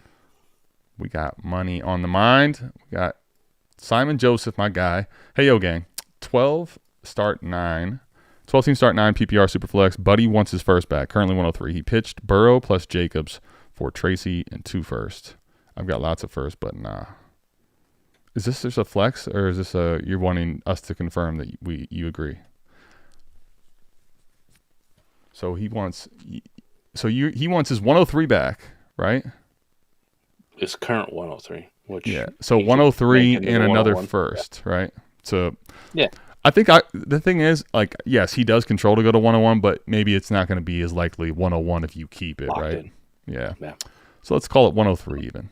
103, Mike, and another first. Let's call it mid for Burrow and Jacobs. And you have to give up Tracy, too. Where you at? Pass. I was hoping because I know you're still like staunchly defending the QBs, and I'm not saying that's wrong for the record, right? But what I'm saying is I was just hoping that wasn't going to sway your judgment because this is way too much, dude. Fucking way too much. Like the Tracy thing's like an insult too. Like fuck you, man. I'll say though, but like most people, Mike, don't care about Tracy probably as much as we do, and most people, and I would say most people, this is genuinely the large majority, they fucking love him some Jacobs, man. Love him some Josh Jacobs. So I get it, but the Burrow, I get the upgrade potential that you're shopping here to somebody for Jacobs from Tracy, dude, but the Burrow for 103 plus just seems crazy to me if I have you by the balls. In this class, with the way Tet is playing, Luther Burden's kind of playing, Ashton Jeanty's kind of playing, we don't know what happens with the quarterback, but let's say it is Shedeur Sanders at the top of the draft, for example. Okay. Maybe Travis Hunter decides he wants to be a full-time wide receiver as the top 5 pick. You think so? Like, is the 103 Joe Burrow really come fucking April and May? Is that egregious anymore, or is that more like I might actually want the 103? That's all I'm saying. That's all I'm saying there. So if you start there and you cancel that out, Jacobs for Tracy in a first. I'm good, man. Give me Tracy in the first. I'm just saying, though, even if it is the 103, I say come fucking April, man, the 103 and Burrow is a conversation. I think that probably will end up a lot being defined on how, if he can finish the season, if they finish the season on the right path, even if they're losing games. But if they're finishing where Burrow's having a lot of these consistent, like, chucking the ball all over the yard. I think one thing with him that people somehow forget all of a sudden when he's had a couple good games in a row is the bad ones. And that, I mean, I don't know if I expected this year, but they play Cleveland. That's always, he gets 3 to 5 points. Like he's inconsistent still. I think he's an elite passer, but right now where I'm at, I'm having a hard time buying Burrow. Let me ask you this: 2 firsts right now for Burrow in a league where it's 12 team start 9 and decent quarterback warp. 2 mid to late ones? Yeah, like mid to late just ones? remove. Okay, Yeah. I think that's the thing about this here, right? Somebody doesn't understand how the word leverage works, and I think what you do, for me anyway, I kind of show them how it works on their nuts, right? You just kind of press a little harder. It's easy to feel the leverage then, because they don't get it. You're trying to get your pick back here. You want me to take Burrow at the like market cost, but give you back the biggest piece of your anxiety-ridden dailiness because you don't have your future. Fuck you. This isn't even close, personally. It's kind of a non-starter for me. What I do here is I basically, and this is depending on if you believe in Burrow and what his warp looks like and all that. If you're willing to, and because of the quarterback class and whatever, I'm here. You can go get 101. You can get anyone you want in this class for Joe Burrow. That's it. That's the best offer I'm going to give you. And I'll tell you this much. Every week that Joe Burrow doesn't smash, that offer probably is not going to be the same. It's going to get worse. And because your team's probably going to get worse. And I'll go get something else with your 103. Yeah. Yeah, I'm kind of good on this one, especially if you're already here, right? Like if you're in a position where you're considering taking on contending pieces and giving up your draft capital, it's like, why do I have to shop at, we'll call him Steve's store and give him his pick back? Like, can I go to the dude who's the 102? Does he have something that's more appealing? Like, I don't have to shop at your fucking store with your pick. Right? No, you have to, Mike, you have to get back to me. Go to another, it makes more sense on my team. No, I could go to another rebuilder and be like, yeah, this dude's pick's fucking early too, right? like, let me see what you got. How would you like to have the 101 and the 102? But I need my pick back. I'll make you a trade. I'll give you a good player. Hey man, show me that you want it, man. I love it. Money bag yo motto. One of my favorite things in trade. Make me sprung. Discussions, because I'm kind of more. I don't know. I like the idea of just the art of the deal, but I'm very much comfortable, especially in all these leagues. Just let's fire these things off, man. Let's just get naked and see what happens. Let's just go. it's my but motto. Like when you have to go, when you have to go into this, like, all right, you want me to cuddle you? You want me to go? We got to sweet talk you. My favorite is when in the pillow talk game, pillow talk, shout out, where they start telling me about all their past, lovers and their past issues. I don't give a fuck. Like, I'm not correct. I'm not going to help you correct your terrible trade away of Breece Hall or whatever the fuck happened. You're at the wrong place for that. I can give you some empathy. I've made some horrible trades too, but I could give a fuck about the negotiations here. So just stop talking about it. Like, I need my pick back. No. You want your pick back? I think there's where in this position you are in, unless you're desperate for it or you think that Burrow's the piece that you have to continue to win games or unlocks you. you kind of force your hand and force their hand with leverage. Like you let them know who the alpha is. This is an establish the alpha fucking type of scenario, Mike, in my opinion. I like it, man. I'm still hung up on the get naked thing too, because it's one of my favorite sayings. You know, either we fucking or fighting. Either way, I'm getting naked. Yep, and well, I probably should pause. I shouldn't go. I'm gonna not say what I was gonna say. Caress it.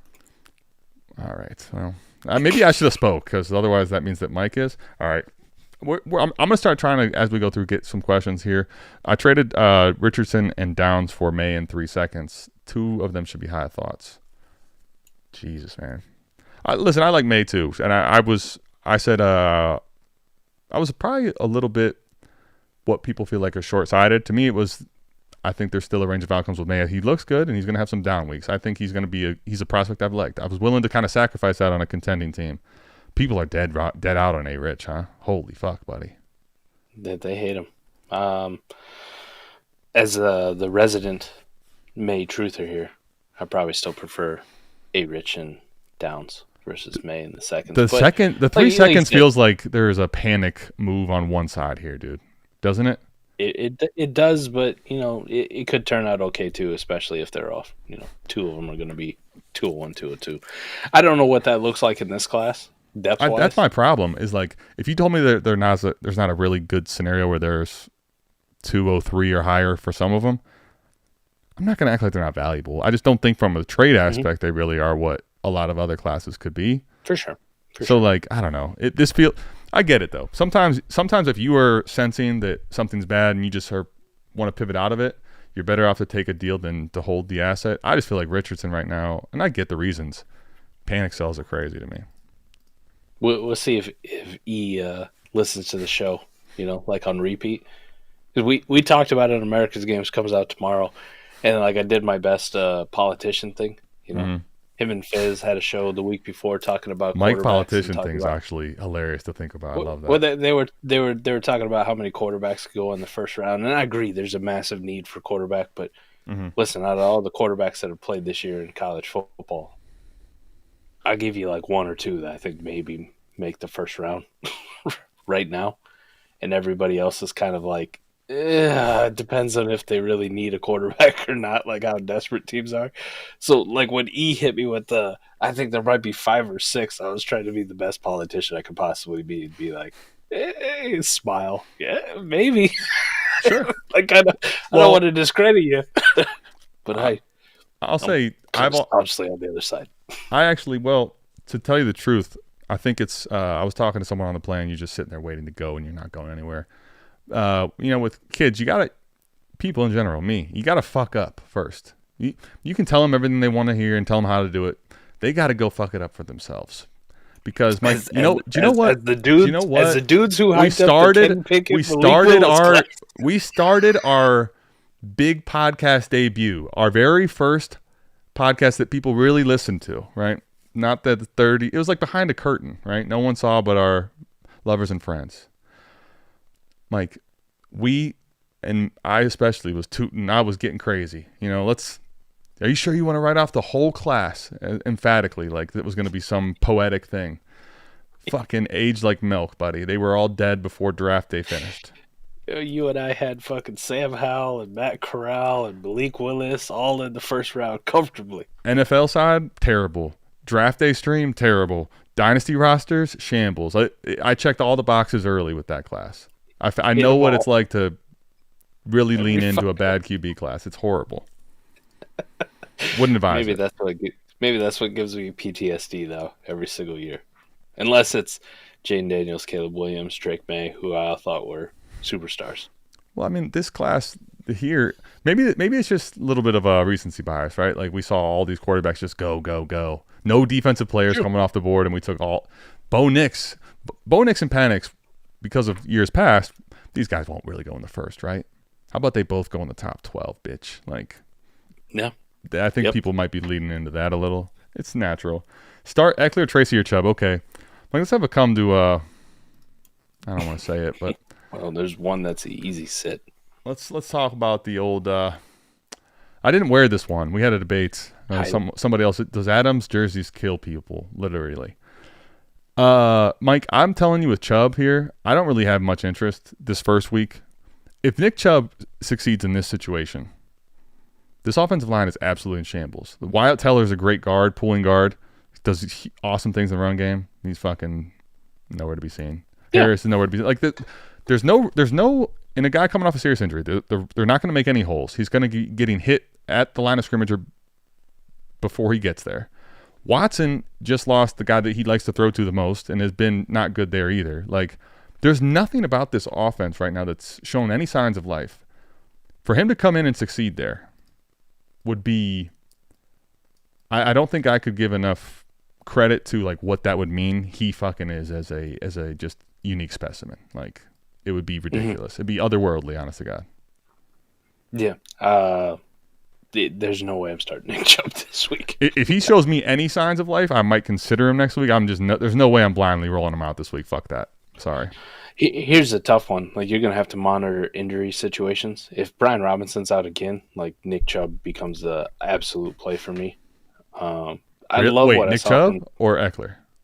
Eckler. Jesus. Okay. All right. Well, did I say Chubb?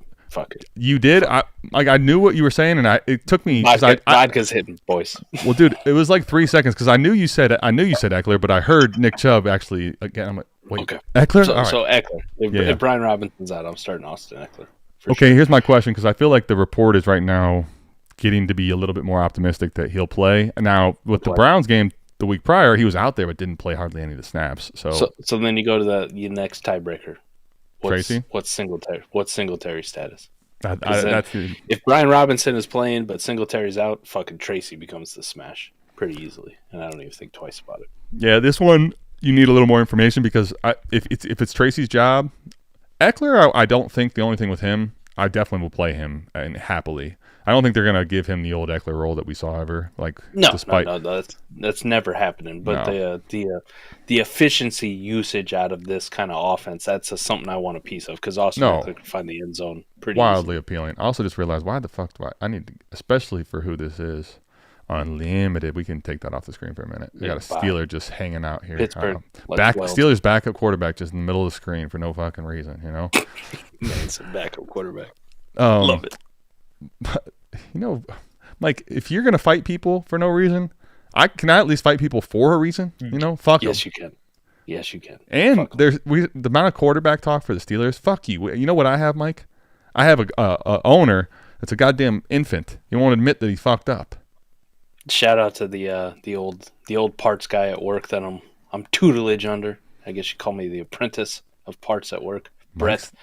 Okay. He always says all the time, "Fuck them and feed them fish heads." I don't know why you got to feed them fish heads, but I'll throw that in there just for him. Just shout out to Brett on that one. I'm glad that I don't know why I was gonna completely forget this. I've been wanting to put this on the screen. Somehow I got there in a weird, fucked up way, and that's okay because it doesn't matter how you get there; it's that you get there. All right. Here you go. Let's go. Deshaun gives us the best chance to win. You seen this show, Mike? Yes. Every now and then, like, there's nothing else on, and I'm flipping through some shit, and I'm drunk as fuck, and I see, Impractical Jokers on. Yeah, you gotta put it on. Get some of them belly laughs. I still got a belly. The expense in which people probably may not quite realize of, like, one Jimmy Haslam here is absolutely tremendous, buddy. Like, that's the thing about it. I put it on recap. I didn't to try to hologram. That was just not worth it. I just fucking put the video up, right? Mike, where he goes up to the presser. This is 2 weeks ago, right? And he just so quickly and staunchly, almost like it was natural. We're not changing quarterbacks, right? Mike, you just talked about the guy, the apprentice. You're working for him. That's how I thought about it. Is he ever as good as he is? Does he ever have a rule or someone have a rule in place? You're just like, this is the fucking dumbest thing. I could do this so much easier, so much better. But guess what you end up doing for the sake of keeping your job? You do their stupid fucking way, right? Listen, I'm with you. I feel your pain about Watson and all the Browns fans out there and everybody who wants to see him bench for Jameis. Like, I get it, man.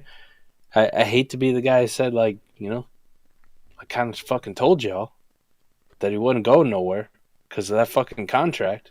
Oh, he's going somewhere. He will. It's Mike. It's now a matter of this, right? You have to let the thieving rich guy realize that he fucked up. He's gonna get mad. He's gonna scream. He's gonna blame everyone else when he's the one that did it. But Mike, you got to let it come all the way to pass where there's no other way out. So everybody knows what's gonna happen. No one's gonna want to trade for him. That contract's immovable. You're gonna have to eat the money, dude. You're gonna have to eat the money. It's just. It's not like there's a good scenario. It's not like there's a good alternative right now. Even if you put Winston and he's a feel-good story at best that won't probably happen. He's a locker room guy. And honestly, more than anything for Browns fans, Mike, it's just all right, you admitted that we all admitted that what we know we're seeing. They just want it over. They want it over. I love it too because we've seen in recent years, Carson Wentz, Jared Goff, Russ. This, speaking of Russ, who was on the screen for far too long, we've seen teams eat massive cap hits at the quarterback position. Move on from him. Have you seen? But here's at all, the greatest thing. Lazy? I'm listening. No, here's the greatest thing about that. Like we've seen these Wentz, these Goffs, these Russ, massive cap hits at quarterback where they just want to move on because it's better for the organization, right? And things that we thought were impossible. Yeah. Cleveland's situation is so great because everything that we've seen up to this point, you have to take it and you have to fucking double it.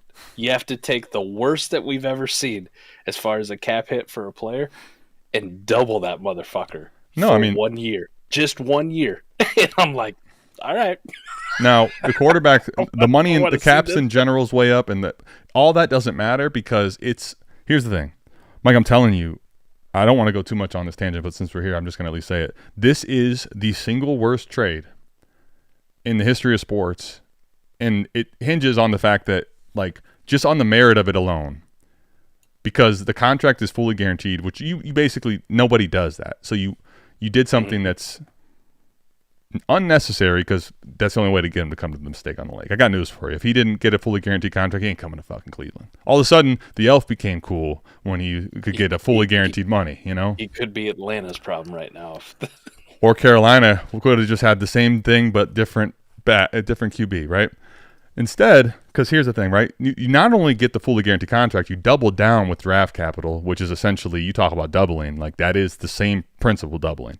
But here is the thing about it when you really look back and when this settles for everybody. It's one of those things that because Cleveland's being so weird about it and Haslam just won't fucking admit it, the media's, everyone doesn't want to kind of like finalize it yet, although everyone knows what it is. Because when you start to finalize it and the more you look back at it, they did all that. So they basically broke the record and went past the laws of the limits what you should, but also in the moment of which peak off the field antics were happening. One, the level of which his attention negatively off the field was, you basically don't have a chance to trade for players like that in sports that often ever. So you check all the boxes, but then you get the cherry on top that almost you can never replicate. Like, you can't have the worst trade of all time and the fact that this guy currently had 22 charges that were pending, and you're just risking it all with that as well for the guy to end up not even be a starter in the NFL, Mike. He didn't just not be elite. Like, the only way you win that trade is if he's fucking him. You win. Yeah. Sure. Yeah. If he goes out and wins you a Super Bowl like Matt Stafford did. Yeah, if he was like, Mahomes light or something, sure. Yeah. Guess what he was? Yep. He wasn't even that, Mike. He wasn't even a starter. He was just above Jacoby Brissett. I will tell you this, too. When you look back, there's only one team in the history of sports that can find a way to make a story like that, and it's the Cleveland Browns. But anyway, well, I think they might run heavy, but what's the point? The run offense going nowhere. The butterfly effect for me personally is great, right? Because if they never do that trade, you got right? More? 3 years ago, I never get to pick up fucking Davis Mills. I never get to pick Davis Mills up in Bomb Squad. I never get to use Davis Mills to help beat the second best team in the league in the semis and Adam. That long neck, right? Yeah, his long neck helped me overcome you in the semifinals. You were the second best team in the league. You don't have to be that nice. You smoked. It helps me Davis overcome It helps me overcome the fifth best team in the league, Ray GQ, in the finals and take down the championship. Right. Like a the fucking formality champion I am. The right. formality. The formality, the inevitable. Like I'm fucking Thanos. just put it all together. So I do thank Cleveland for making a massive mistake, lead me into Davis Mills all them years ago. Because really appreciate it. Because Trip Crown, there was already an inability to admit that things could go wrong, right? So when you make an investment like that as a business owner, right? And that's the reality of some of these owners. So there's an 82-year-old GM that has no credentials to be a GM right now that does the same fucking shit, okay? I just want you to know. If you don't know who that is, I can tell you very clearly. Fizz knows. They get in their own way because, Mike, when you make a decision like that, right? As a business owner, you're just attaching yourself to that no matter what. Dude. Buddy, the reason they restructured is because he's going to be good. They're going to get this fixed this year. He's going to be an elite quarterback. So we're just going to keep pushing it down the road because we're going to be winning in 3 years. We're so pot committed, it doesn't matter the lengths and the depths in which we continue. The only thing is, Mike, I tell you, I beg more than anything. I can handle losing football. Jimmy, don't try to fucking go Saints on this and credit card mortgage this thing and to a different QB. That's what I'm actually fearful of because I think Haslam can't admit he's wrong to the world. I talked with Eric about this as a Browns fan too. Mm-hmm. Listen, if I'm you guys, I sell anything. No fan to the moon, baby. Appreciate it, Caleb. I sell anybody that's not tied down. That means I hit up my Eagles, Howie Roseman, and be like, hey, how would you like to give me 2 firsts for Myles Garrett right now? Howie's like, I love people. People here, you know what people here are so funny, Mike. They also a lot of people in Cleveland didn't want to let go of Mayfield. We're a very small town here. A lot of the fans, right? They didn't want to let go of Mayfield. Yeah. They didn't want to do this Watson thing. They had no choice. So now it's like they're kind of kicking and screaming as well. And there's a lot of the radio people. Well, what if we give someone Myles Garrett, but the cost is you have to take Watson along with it. Stop living in fucking fairy tale land. It doesn't matter what you give somebody. There's no one that's taking Watson in a trade ever. It's not happening. They will if you take 98% of his salary. The whole point of sending them Watson is they think they're going to offload the money. No, you fucking aren't, dude. This money's long gone. The cash is over. I love it. What are we paying for AJ Brown in lineup league? Mike, his warp right now per game, I don't know if you've seen in standard PPR. Oh, buddy, it's outrageous on the graph. Numeral fucking uno. He's in I love talking about the upper quadrant, Mike. It makes me sound kind of like I know what I'm reading or talking about. But I actually do pay a lot of attention to that. When you have it by yourself, I know it's for a short period of time, Mike, but that's holy shit level. AJ Brown is balling out of his mind when he's out there. Yeah. To your point, to you watching the Eagles knowing it with this lineup league, Olave or Waddle in a first, are you paying this pretty comfortably to go get A.J. Brown? If that first is my own as a contender, yeah.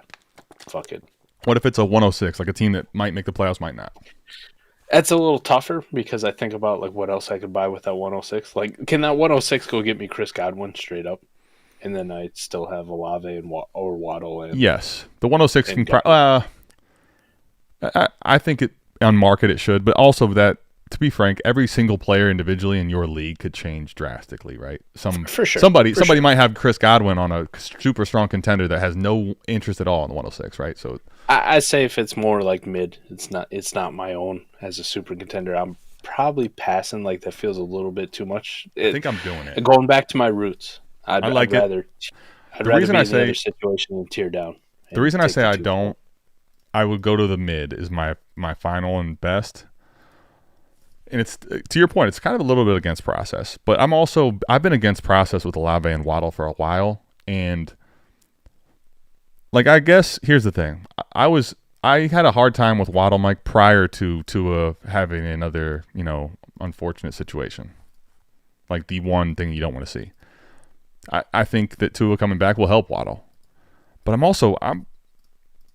not as pessimistic as a lot of people. You and I have been high on Tua. But I'm to the point, you got to acknowledge what real life is, dude. This guy takes one more hit at any point, at anywhere, and you could be looking at bye-bye, right? And Waddle, to me, has a lot of uphill battle. And talk about quarterback or lack thereof. I mean, we haven't got to see what Spencer Rattler and him could be. We may never get to, but he's probably going to miss again this week. He has not been giving you, forget warp, even points. Points per game is bad. It's just these guys are enough of a dynasty value gap from their production for me to kind of say fuck the process a little bit here. Okay. And that's fair. I'm not going to say it couldn't fair. come back to bite you. It's risky. I don't know that you have to go that high, but I would be willing to. I'm not going early, though. If it's a pick early, like, nah, fuck yourself. Just because of the name cachet of Olave and Waddle. Would you send a early first, though, for A.J. Brown straight up? You remove this name of Waddle and Olave? No. Really? Wow. No. Early first? No. So, like, I'm saying early. I'm not talking 101. I'm talking, let me say, like, okay, it's 103, 102, 103, 104 range. Like, it's probably not a 101, but it maybe 103 or 102. Really? Nope. I'm good.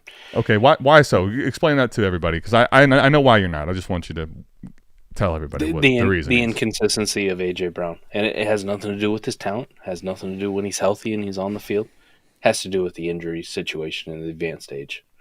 Right. You look at his age and you go, oh, he's not that old. Yeah, I get it.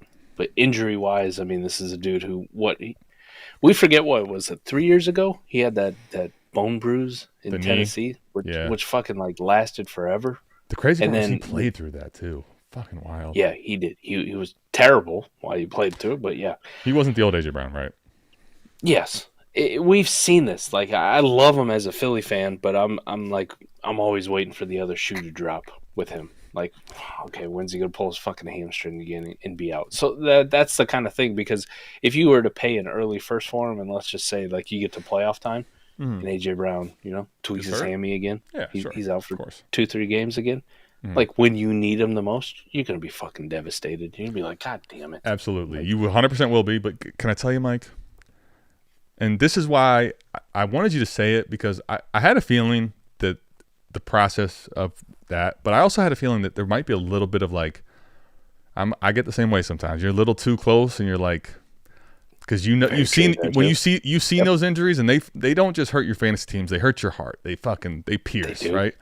They hurt my Sundays. You definitely are taking some risk, but buddy, can I tell you, for a single first in this class, which is, there are some really good players there. I'm not trying to dismiss the entire class. There are 3 players for sure that I feel like I really like. But Mike, I get to shoot one single dart, and it's not going to be some great quarterback prospect. Can I tell you what you also get with that injury risk, Mike? You get a 27-year-old receiver that is fucking destroying the consistency when he's in the lineup right now. Despite whatever Philly has kind of not all the way working yet, is destroying fantasy teams on the other end. I'm willing to shoot a shot and have that thing kind of backfire, Plaxico type shit. If it goes wrong, it's not going to feel good, but I'm firing it, buddy, I'm willing to shoot myself in my own leg. I'm going to stab my leg. I'm going to stab myself with a knife. Don't you do it. Yeah, I think there is some of that too. Just me being so close to it, Not only does it hurt my fantasy teams I have them on, but it also just breaks my heart as an Eagles fan having to watch it. Like, God damn it. Why? Sorry, I meant to pull this up, Rainey. Can I tell you, though, when I meant to pull it up, the question's great, but, dude, is there a better avatar right now, Mike? Come on. I don't think so. No, that's pretty fire. Especially with how, like, testy / he was being. I know he took melatonin and went to bed, so it's perfect time for me to trash talk the shit out of him. Mellow, Mike. So, like, I'm in Johnny's Discord, right? And so I don't have it muted because there's, at least so far, it's not had enough annoyance, or I haven't swiped it wrong enough to, like, care. Mm-hmm. So every now and again, I'll see something go on in there, and I'm like, I'm gonna just fuck with Zach, or I'm gonna fuck with Mello, say something to mess with him. So when Fields was balling last week, I say, Russ is lurking. I think I told you I was telling people that, right? So today, I'm driving to the airport, I get the reply with the @ that comes through as obnoxious, like, saying the same thing back to me. It's Mello. And, it's just like, I didn't realize you were such a hater. Like, I knew you hated me, but you just hate people, huh? It was kind of fun messing with Mello. I miss Mello, man. He's a crazy dude. He is. How's the 25 class looking overall, though? I mean, I think there's going to be some strong top options, but I think as a whole, it's not very good at all. As a whole, right? It is, we saw the running back warp this year in fantasy with Saquon and Kamara and Henry and all those fucking good guys out there producing. and it's come back to earth a little bit, and quarterbacks and wide receivers are kind of taking the cake.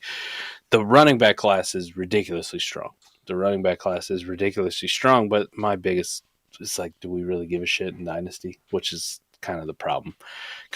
Quarterback class is still suspect to me, even though there's been some surprise performances. Cam Ward obviously is playing very well down in Miami, probably in first round consideration, I think, Cam Ward. And I talked with Eric a little bit on America's Game Pod this week. Shout out to that. If you guys aren't sub to the podcast, go fucking check out the podcast feed. A lot of good shit over there. But Jalen Milroe probably has the highest ceiling out of the whole class just because of his elite athleticism. Sure. He kind of feels like, not to helmet scout, but he feels like Jalen Hurts coming out. The thing is, it's an easy one for people that don't watch, but also if you do watch, it's a very straight comparison too. It is, because he's ridiculously athletic. I think he's far more athletic than Jalen Hurts is. And I would say their passing is probably on par. The only question marks I have about Milroe versus Hurts is a notorious, like, ridiculously hard worker and a great, like, locker room guy. I don't know if Milroe has that or not, because I'm not there. We haven't got the reports of it, so that's kind of one of those things you have to question. But I would say, at least so far this season, the quarterback class is still it's a little surprising. I'm a little more optimistic about it, but I'm still not sold on it. Running backs ridiculously deep.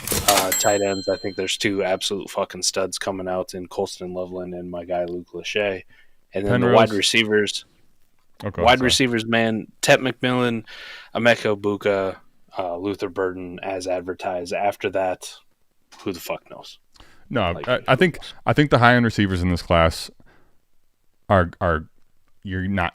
I don't think you'll be disappointed. I'm kind of really curious to see.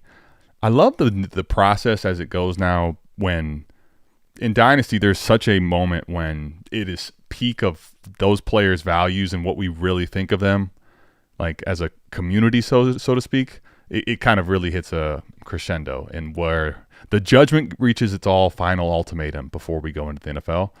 I'm curious to see where it is. I think they could end up being a lot higher as far as like prospect overall grades and what they check boxes of than people quite even realize. To the point with your making that, not wanting to go for A.J. Brown straight up for that, I understand it. I do think he's one of the few guys where he threads the needle, because I'm definitely taking some risks, but the upside's great. Penrose, I'm going to get to this, but here's the thing. Slashy, if you're not here, I'm actually going to put Slashy's comment up above a super chat because of this. You're a fucking quitter. You're a fucking quitter. Quitter. I knew it. I knew you weren't built like us. Love you, buddy. But yeah, to the point about the running backs, though, this is a class that goes, and we don't know if they're all going to come out, because we've seen this with the running back position, how devalued it is in the NFL. Yeah. You know, guys like Travion Henderson last year chose to go back to school, take NIL money. So, like, fucking NFL ain't going to pay me. Right. NFL ain't going to pay me. College will pay me, and I'll go there and be a fucking star and enjoy all the perks of being the big man on campus, that kind of thing. You know? No question. Like, I get that. So I don't know how many of these guys are actually going to come out. But I don't think Travion Henderson, though. I think he was pretty clearly told by whoever his agent, all that stuff. Like, he got pretty much the thing back that he wasn't going to get the draft capital he probably was obviously expecting earlier. And at that point, I bet you the conversation was a lot less close than people think, because the NIL money makes it very interesting at the running back position, right? As it stands right now for the running back, so if the juniors were to come out and the seniors who are obviously forced to graduate come out, yeah, okay, you're looking at 10 really good fucking running backs, and I mean really, really good. 10 running backs that, as much as I love Jonathan Brooks coming out, like, are on that level or far better. Better. So that's the thing about Brooks that I think. I don't know. I've been hesitant with him all along. And, like, dude, how many weeks has it been like he's going to be activated from IR? We've been told now he's actually activated from IR this week. Now it's official. It's official. Listen, man, I'm not going to be mad if Jonathan Brooks goes out there and tears it up. I'm also not going to be surprised. The same sentence goes the opposite way, though. And the problem was, if it's not glowing with, like, him looking full bill of health, he's shown you a lot of promise in his rookie season, Mike. You know how quickly people are ready to pivot to the next best thing in life? Yeah, Mike ready to pivot from his fucking Batman to any one of these fucking guys in 25. Mike, how about at running back when you really don't give a shit? I mean, Tough. all those running backs coming in a year younger, a little more exciting. There's the hopium. Dude, I'm a little worried about Brooks' value in Dynasty, I guess I should say, relative to his situation in the 25 class. To your point, I don't give a shit about him, to be honest. Well, but that's the thing. Chuba's playing so great that it's like baking into, well, Brooks is just going to come in and take that job away from Chuba. He's going to get all the work and just do better with it. What kind of fucking land do we live in, Mike? I don't want to stop. All that said, I agree with you, but dude, speaking of 2022 and the lessons learned and how far we've come and lost, okay? The prodigal son we both are. We have turned from our evil ways, taking quarterbacks that got 6th round or undrafted capital, investing first, second, third round startups and all of our future liquidity in running back position. To me, it's not as bad, but it's like kind of like when I say he's a best ball receiver. It's like, cool. You got running backs. That means you probably don't have enough of the other shit. Because didn't we already say we don't care about the running back position overall mostly? Right.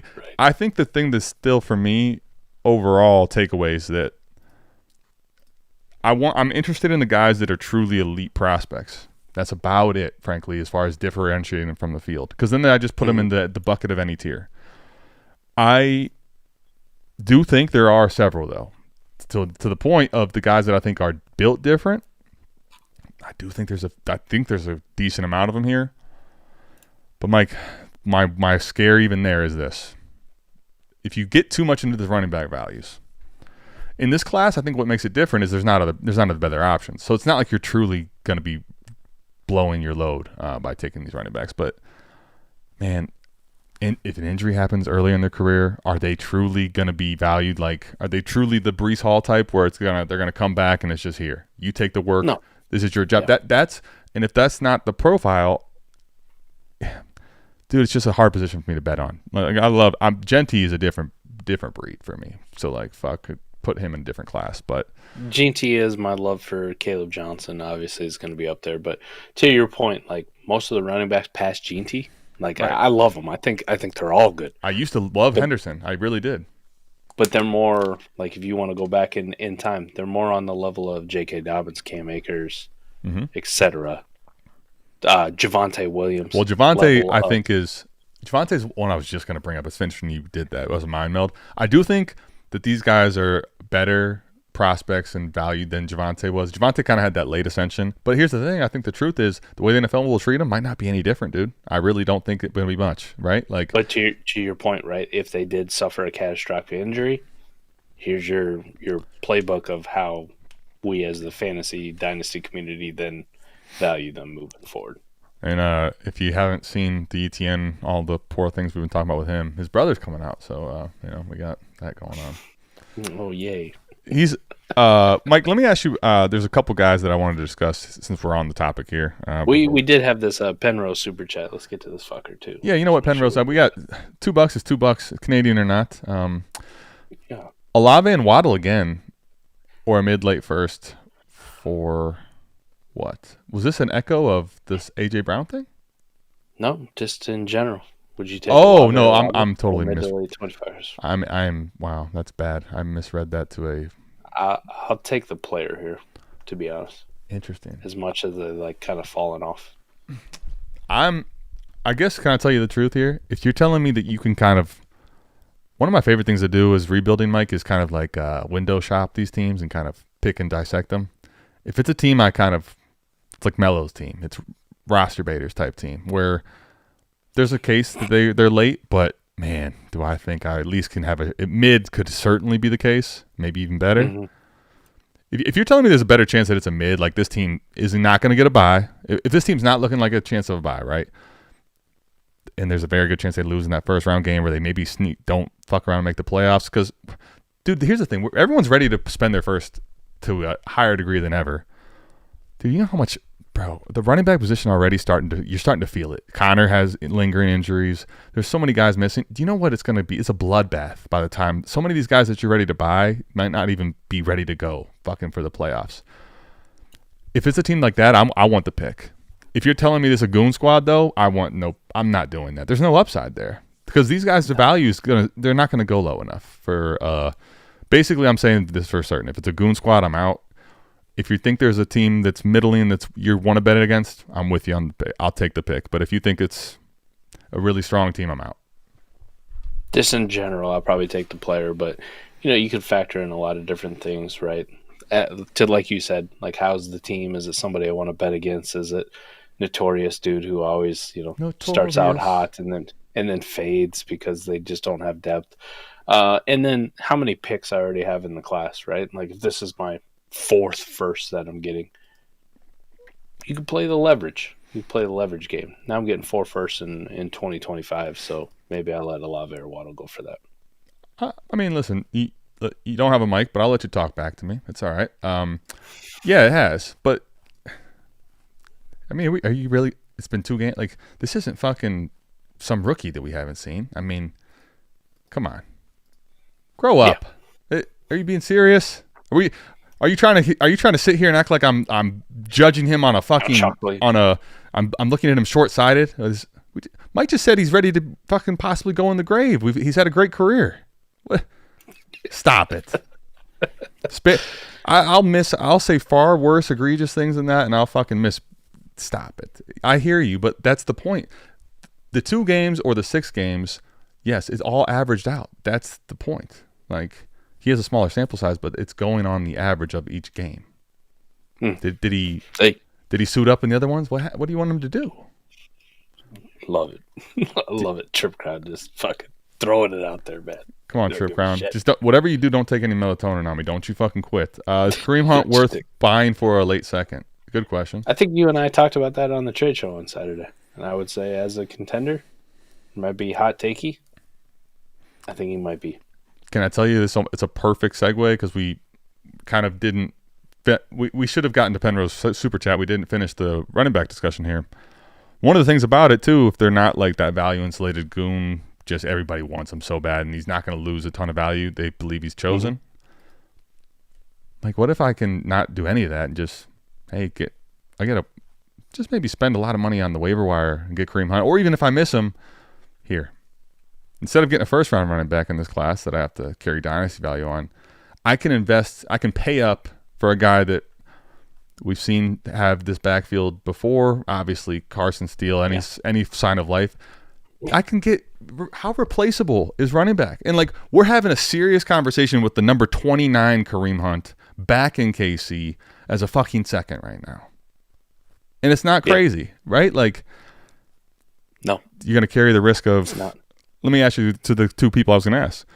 So would you rather, like, are you going to carry the risk? Where are you at with Singleton and Ollie Gordon in particular, the 2 that I'm kind of the most curious about in the class? Singleton's played well. Ollie Gordon has not.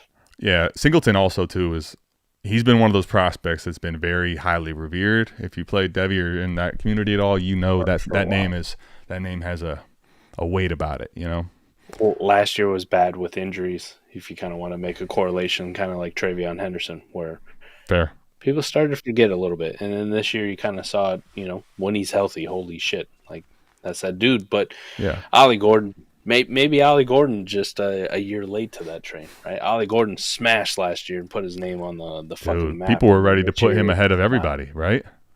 Yeah, and then this year it has not been that great. So kind of interesting. I still think he's very good. I don't have a lot of like panic. I think Ollie Gordon though is probably the most interesting one out of the 2.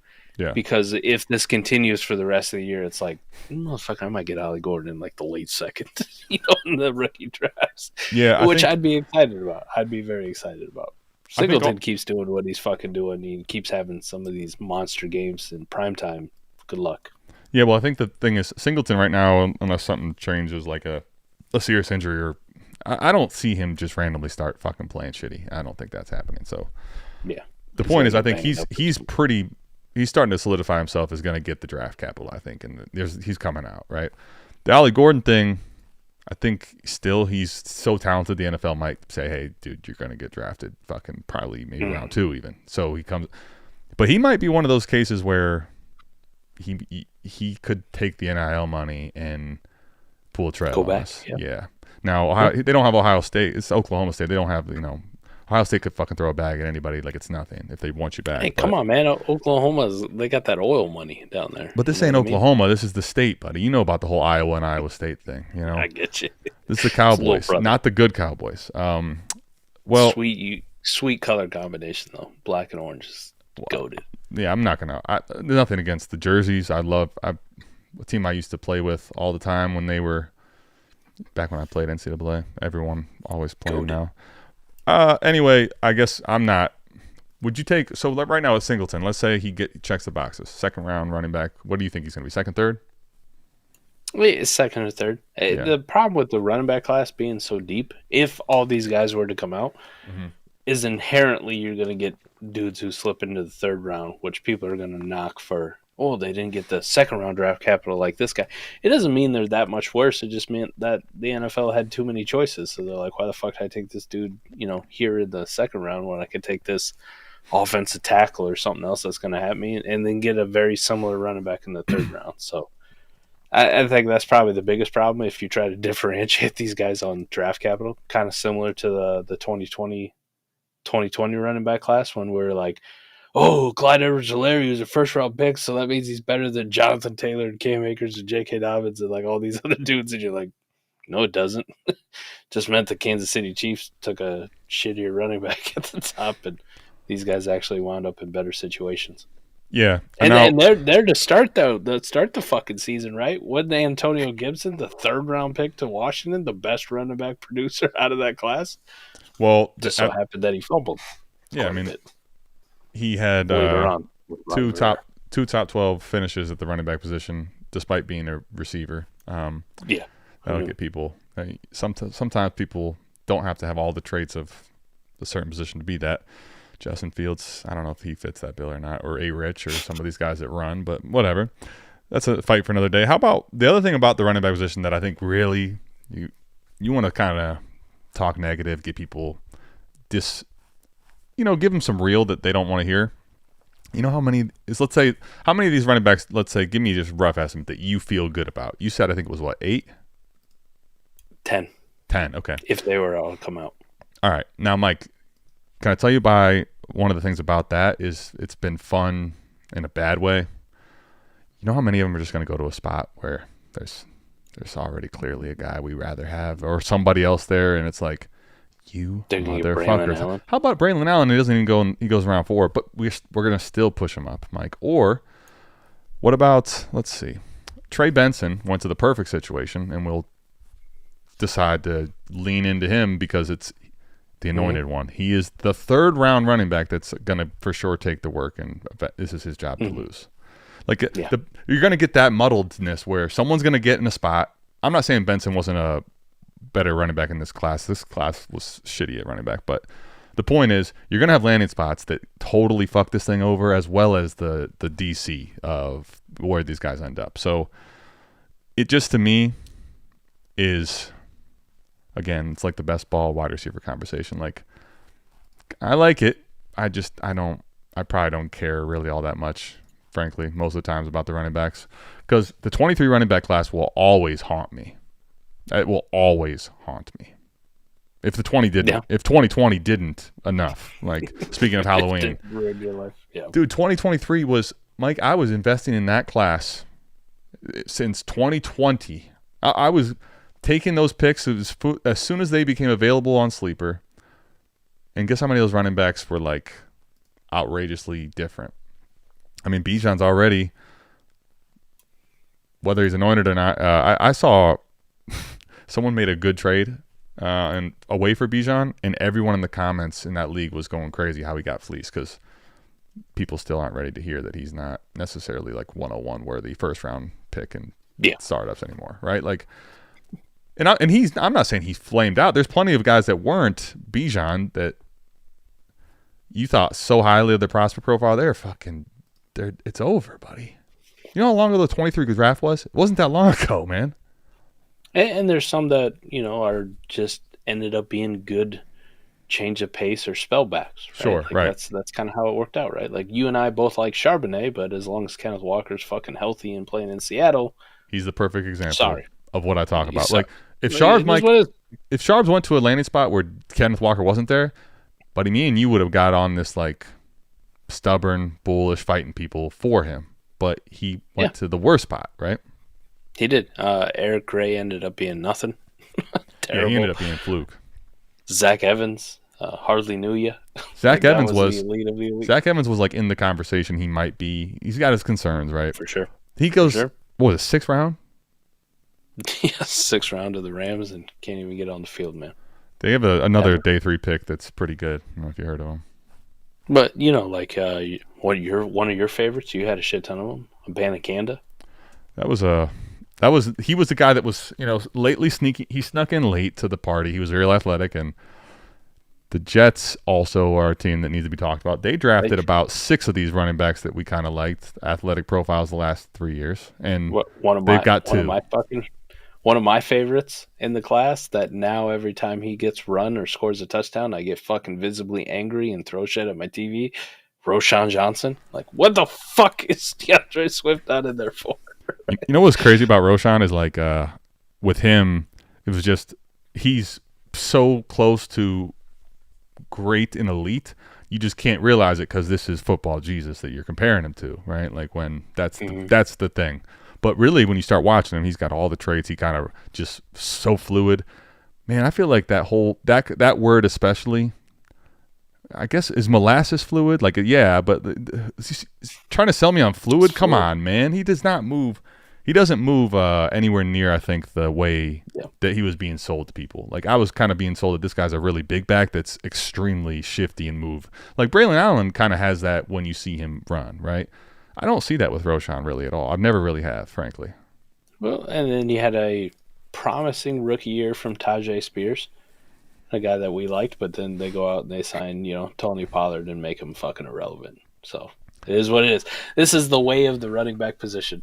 Here today, gone tomorrow for a lot of these guys, even ones that you liked coming out. Like it just fucking happens. So right. So I guess that's the point of it. Just a general rule in today's Dynasty League, even though maybe they're producing in warp, like those are the kind of guys, Adam, when they are producing in warp, it's like, can I go buy Kamara because he's cheap and old and everyone hates him? Can I go buy Barkley? Can I go buy Henry? Can I go buy the fucking old crusty guys that no one likes that are giving me good warp and shy away from the young ascending?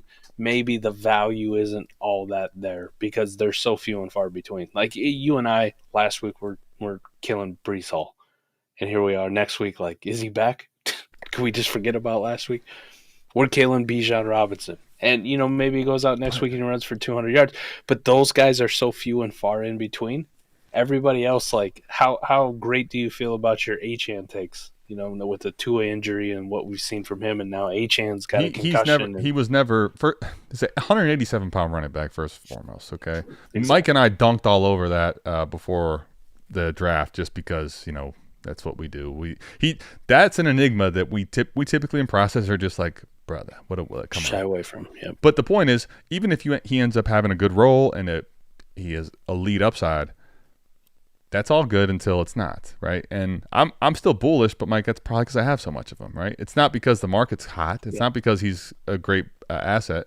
The one thing I wanted to pull up to the point, you just talked about Breece Hall, but the difference there is with Breece, I'm not going to defend and act like it was the greatest take, but the reason I still stand by it is there wasn't a world in which we saw this situation getting better for the now.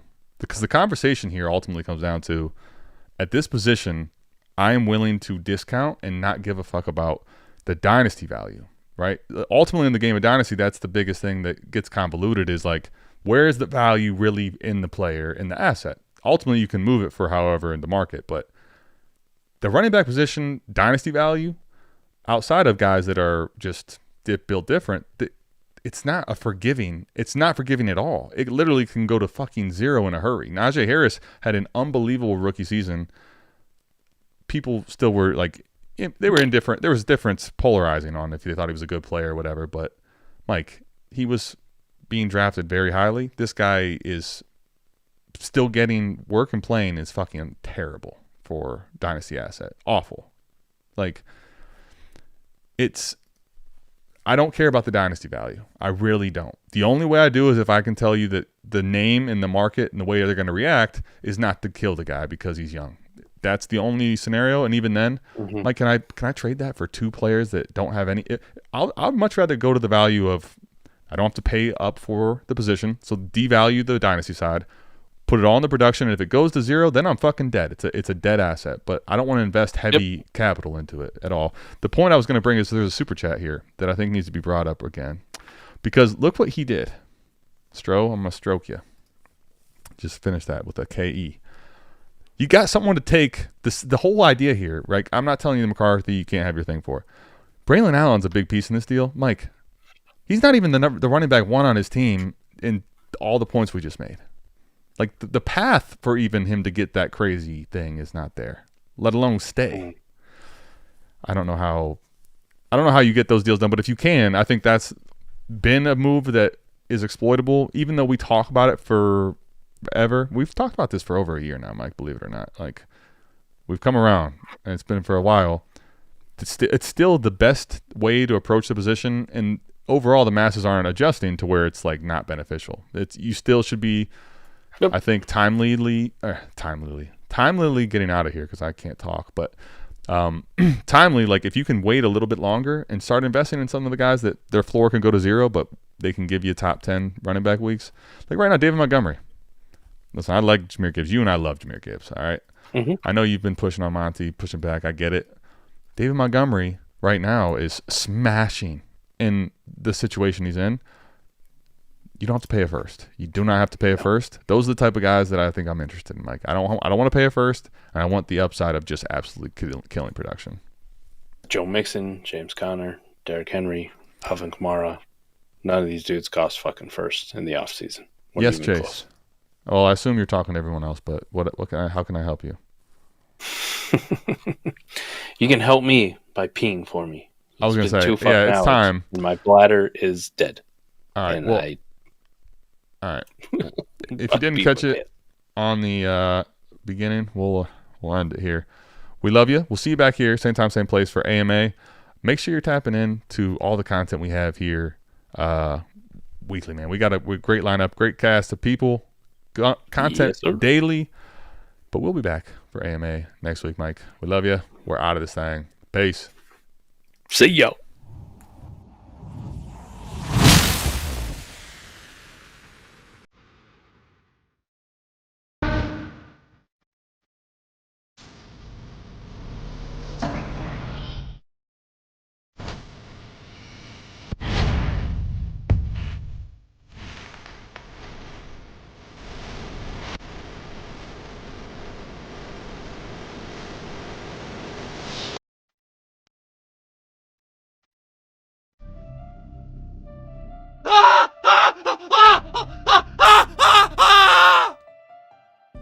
You shouldn't have buried me.